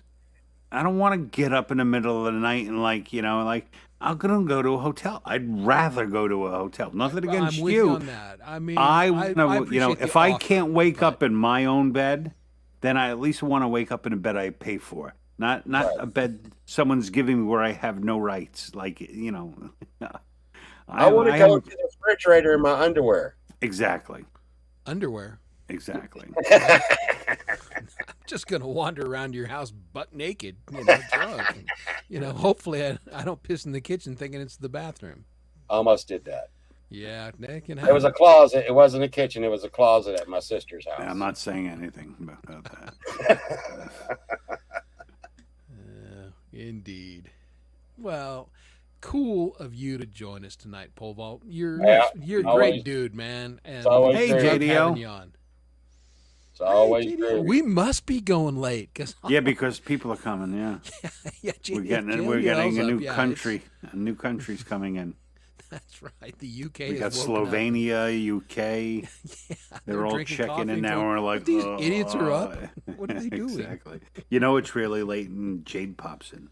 Yeah, exactly. Oh my God! It's like it's the other side of the world, and they're here. The birds. We have to see if we want to. Maybe I'll do a show next week. Maybe do something. I don't know. We'll see. Because I know you can, but Yeah. I will We'll be figure it out. Occupado next Thursday, but Mhm. get a buddy to come on or whatever. my buddy can come. You're Well, my buddy. How many get- buddies can you have? There's Yeah, other people. Yeah, a and couple you- buddies maybe. I don't know. A few. That's start really late and have JDL come on. There you go. Yeah, have start really late and Yeah. have our UK friends join you on the panel. Like How about the that? Ron World. Ron had a good thing because he could actually exist in different time zones. Yeah, he was in the right place to do that. Yeah. We can't. Yeah. Tough for us. Yeah. Yeah. Like how often do we see Naya? Almost never. The tail end of when we're up Yeah, really yeah, stinking yeah. late. Yeah. We have basically like a 2-hour window when you wake up That's or when you go to possible to bed that overlap, we can yeah. run in. Our paths can cross. Yep. Which damn time zones Right. sucks. All right, folks. We are gonna wrap this little dingy do up. I Thanks do for believe. everyone coming tonight. Yeah. We enjoyed hanging out with you and hanging in the chat, and hopefully you enjoyed us talking about sleeping in other people's houses, Sleeping in and other guitars people's and, houses, our music first and- cars, guitars. We All of covered a that lot good of stuff. topics this evening. Yep. It's pretty good. Well, think of something, a new great topic for us all to talk about next week. Indeed. Well, I it's actually. been fun, guys. It's been real fun. Oh, you're welcome Yeah, thanks for anytime, and coming, thank man. you for coming. We do appreciate appreciate you. it. And we were gonna play some of your music and Sunshines, but then we just started talking so much. Yeah. We forgot. Yeah, we got yak. They know where it's didn't at. actually do it. They know where it's at. Hey, next time. Yeah. Yeah. Go. Seriously, if you're not hanging out on Pole Vault's channel, get over there and check it out. They do some awesome stuff there. And Absolutely.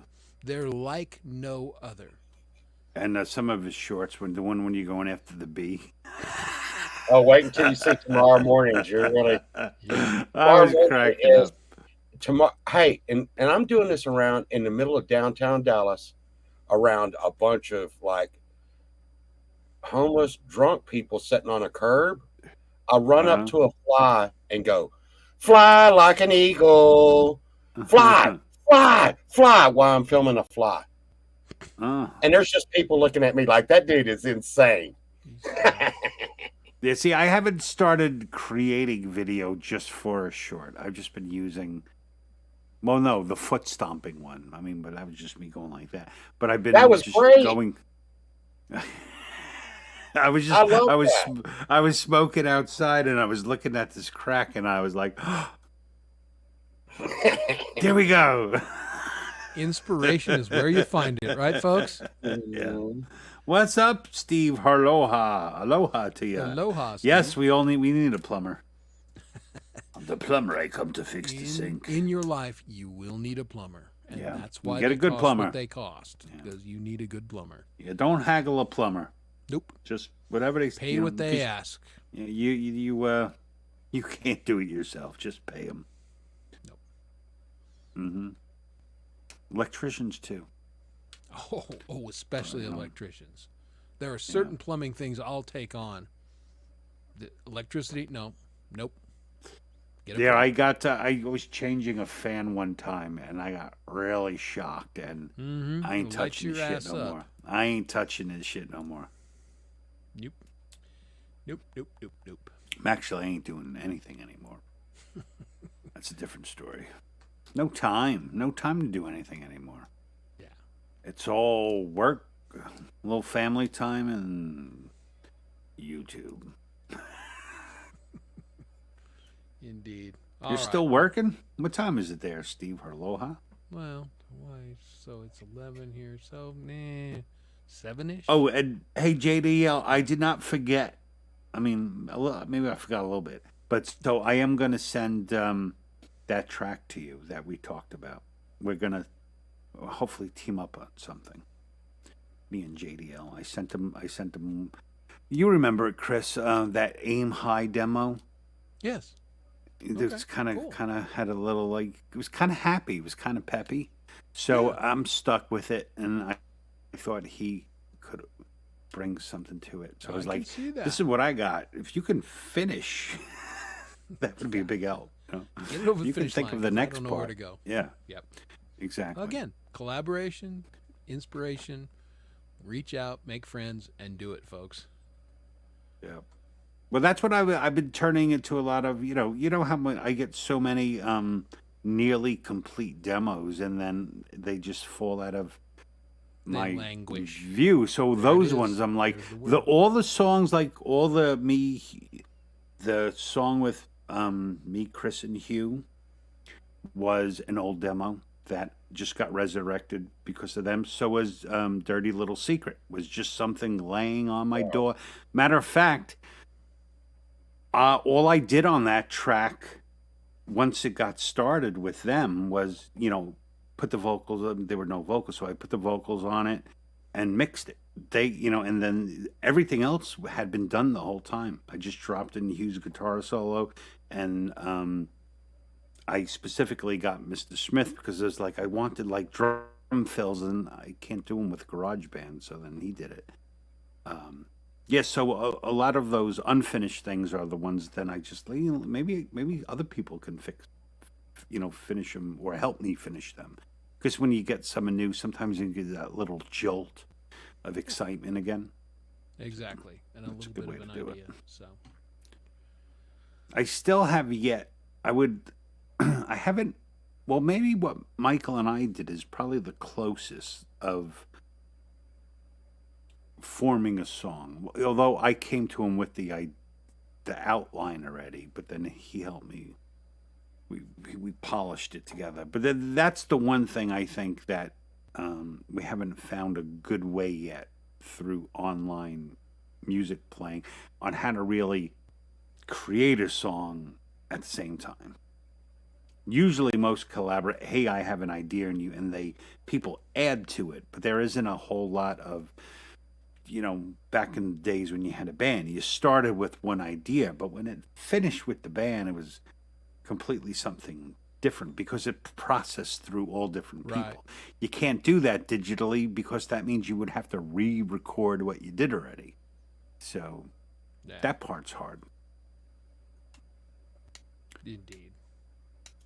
What I play with the band reflects no way of what I've put out by myself, though. I will tell you No, that. not at all. It couldn't. Well, it's different. It- yeah. it It's really just a couldn't, different yeah. animal. One of my brothers plays guitar, one of my brothers plays bass, and my drummer plays the drums. Oh, cool. When we get together,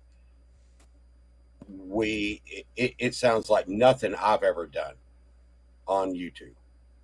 Mm-hmm. But we've played together so much it just happens. Yeah, feel you. Well, that's what good musicianship does. You're kind of like a chameleon, like when you're playing with someone different, you're playing to them. You're trying to take what you can do and find a way to make it work what they do, so it doesn't just sound like, two completely different things strewn together, I guess. Well, musicians should listen, and when you listen, you pull in and you reflect back, and then you have something. No fun playing with Absolutely. musicians who don't listen to one another. We've all done it, and Well, that's miserable. I remember in the early days, back in the 90s when I was playing in bands, playing out, it wasn't like this. Like, it was, oh, they fucking suck. But, like, the bands were not loving to each other back in the day because everyone was worried if they were going to get hired, who's going to get more money, so I missed all this back then. So it's good to have it now, just chilling with people and, yeah, not there's worrying. not any competition. Yeah, We're not all worrying in that in sense, yeah. community. Mhm. And I that's- say playing in bands is like going back to like your ex-wife. You forgot all the bad shit. You Yeah, get there. yeah, exactly, 100%. Yeah, you just remember that one great night at sex, and you go, "I'll try again," and I'm like, "Oh no!" As soon as you get what was there, I thinking? no, Oh, my whole band got together not too long ago. I try to be nice because I know that half the time they're watching, but we got together and we were talking about we were going to go over some stuff, and we accomplished getting puking, crawling in the lawn drunk. well, that's good too. That's not a bad thing. Not all bad. We didn't even break out one freaking instrument. That's a really good session then. Honey, I meant band practice. Oh no, the wives were there too, so Okay, well, it's as long as they were crawling on the other side of the lawn. here's the ladies' side, here's ours. Yeah, exactly. Ladies, puke on that side. Yeah, whatever. Yeah, they can hold each other's hair, and although, of course, in our case, we probably need to hold each other's hair too. So Yeah, there you go. I ain't holding old man's hair. That was the oh, you night. say that, but Yeah, that's true. it's pretty. That's the night I luxurious. almost went to the bathroom in the closet. Yeah. Well, okay. Yeah, that sounds Well, like that was I a good was- night. Yeah. At the house, it was a bedroom, and you would expect this door in the bathroom that had the door in the room that has this light peeking out Yeah. of it. I blame like, the okay. architect. And I opened up the door, and I'm ready. And oh man, when I seen it wasn't the bathroom, I was like, oh my God, I don't know this house well enough to know where the next bathroom is. And it was a big giant house. And I'm like, where in the hell is the bathrooms in this place? Turns out it was right next to me. Mm. Yeah, in that case, you just blame the architect. Bad design. They should have realized there's the late night. Damn, I need a bathroom. Look, I was born in the country. I just went out next to their pool. Yeah. Well, there you go. It worked. I tell my boys, I'm like, there's two very good reasons you should always be thankful that you're a boy. Why, Dad? Number one, you don't have to bear children. Number two, you can pee anywhere. The world is your toilet. Yeah, exactly. Yeah. Just is. You know, I don't make the Anywhere. rules. Yep. I'm just, You know, I just follow them. we're gonna die a lot sooner, but you know what? But we I'll can. trade. We don't I'll have to tr- go. Yeah. I'll we can go trade. anywhere. You know. I'll make sure y'all never ask me to come back because I say the damnedest things all the time. But how many times you've been drunk where you could, and you're hanging out with your buds and you try to see who could pee, like the bridge thing you were talking about? Who can pee Mhm. the farthest? Yeah. Oh, sure. Yeah. You know what? That's a great contest in your 20s, and now that we're all in Yeah. our 50s and 60s, Yeah, it it's was still a like- good contest. Whose prostate is going on him? Yeah, exactly. And now, but now you would have the contest for a totally different reason. The one who couldn't go the farthest would just like Yeah, it's like go see they the wouldn't have doctor, to- Bob. they wouldn't have to Clearly, your prostate has pay for problems. dinner that night. Yeah, exactly. We once had a party. You want to talk about the disgusting things, and we booked it as such. We had a vomit party, and we had different color shirts. And everyone, you had to pay so much, and we had so much crappy, foamy beer, and we had 2 trash pails set up, and the team that puked the most got the most amount of puke in their Holy smoke. pail won. Holy smoke. I've not done Terrible. that. It was disgusting. I'm a competitive guy, but you know what? I'm out. Not playing that Yeah. game. You can win that one. Yeah. You win. I forfeit. I don't think anyone knows who won. Actually, Yeah. it was and we probably moved the pails further away from the area we were all hanging. Would have been smart. It was the 80s. Like I said, it was a different time. You had to Oh, make yeah. your own Different fun. Oh, You had yeah. to make your own fun. That's the way I explain everything stupid I did back then. There was no internet. Yeah. Uh-huh. You know. Like my wife is always, the kids are on the computer too much or doing that. I'm like, what would you do if you had this back then? Would you Duh. like? I would have done half the idiotic things I Exactly. did because there was nothing to Drinking do. by the river and doing stupid shit. We'd just be on our Nintendo. Yeah. So Yeah. Not all bad. yeah, it's not all bad. I wouldn't want my kids doing the things I did. I'll tell you that much. God, No. no. No. No, I'm fortunate And when they to come still be even close, I get mad. Yeah. Mm. Yep. Indeed. I don't have too much to worry about. They're very young. Although my youngest has my temper flares off, man. When he goes at 8 years old, I'm like, "Yo, dude," and my wife just looks at me. You know where he gets that That's from, gonna don't be- you? Oh, when he hits puberty, that's going to be delightful. Yeah. I kind of get scared sometimes because I've known my son all his life, and I know some of the things he's done. And he was in the military. And no, he's not. He is in the military, and he was in a hot spot. And though and being a dad, you want to think he's doing the right thing and he's been trained right, but you're still like remembering that time that he, zipped himself up in his zipper and stuff, and you're like, oh Yeah. no, Mhm. oh God, just hold it together, man. Yeah. And he did, but Yeah. Thank goodness. Yep. Oh, I hear ya. Some of the most fun things I ever did in my life, I did in the military. It was, I had a ball. I mean, it was rough, but I mean, it was as long as you have a good mindset for it, you can still have a lot of fun with it. Went all over the country. We used to pool our money together. All right, we got this much money. Let's get 3 train tickets as far as it will go, and then we'll figure the rest out. And that's what we did like almost every weekend. We just train in someplace, Yep. another part of Germany. We couldn't speak the language, and we'd have a party and a half and somehow find our way back. I remember one of the worst times we went to Paris. And we got separated. Like they had all these tours, right? They had like military tours. You get there cheaper. So we were like, oh yeah, we're going on the tour to Paris where you get bussed over or a ferry. No, London was a ferry. And as soon as we got there, we took off. and started doing our own thing, and we did our own thing pretty well. And at one point, we're like, oh crap, we were supposed to be back to meet the group like an hour ago. And I don't know if you know what happens when you're late in the army. It's called something different. So we actually had to go to the U.S. Embassy in Paris Whoa.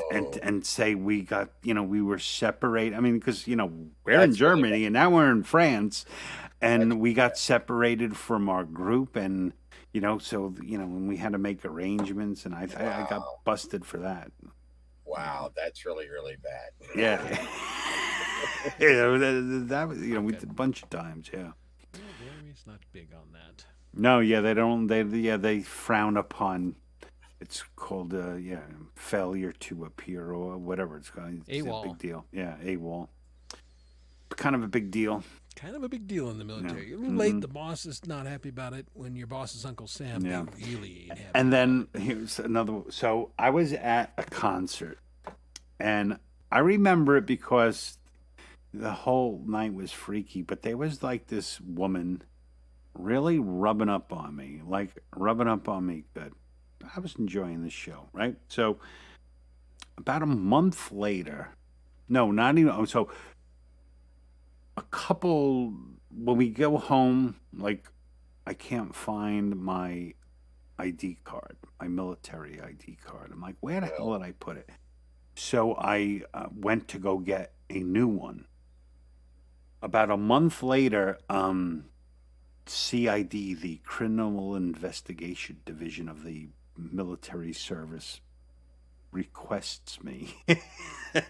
So what had happened was, I forget where they were.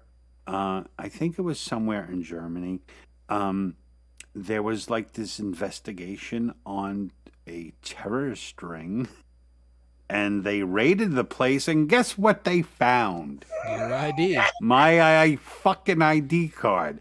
So they're questioning me like I am selling. And I'm like, no, dude, I was drunk in a nightclub and some girl was giving me a hand job. I swear it's the truth. I was like,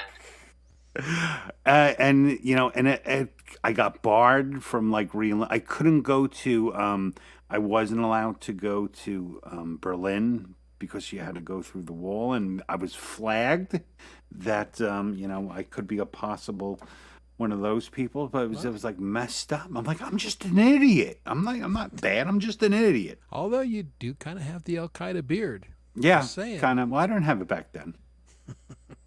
And it's changed more that. more like a Herschel beard than an Al Qaeda beard. I think It's I was more like there. I'm going to rabbinical school. I think I was there about right before COVID, and it's changed a lot. Our main office was in Cologne, and we'd go to Berlin and stuff a lot. Mhm. It's changed a lot. Just Paris and everything over there has changed a lot, I a can whole only lot. imagine.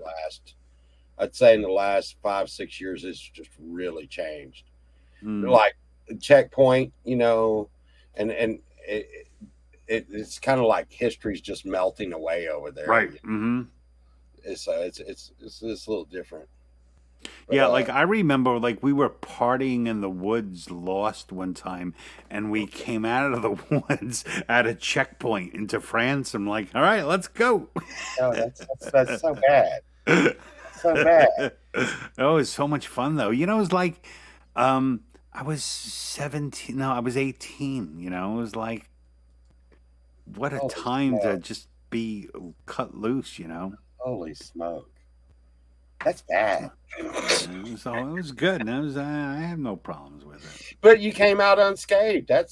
Well, that's it. you can't see the scars. But they are there. No, it was good. It was good. Yeah. One thing I will say I do distinctly remember about Paris was they really don't back.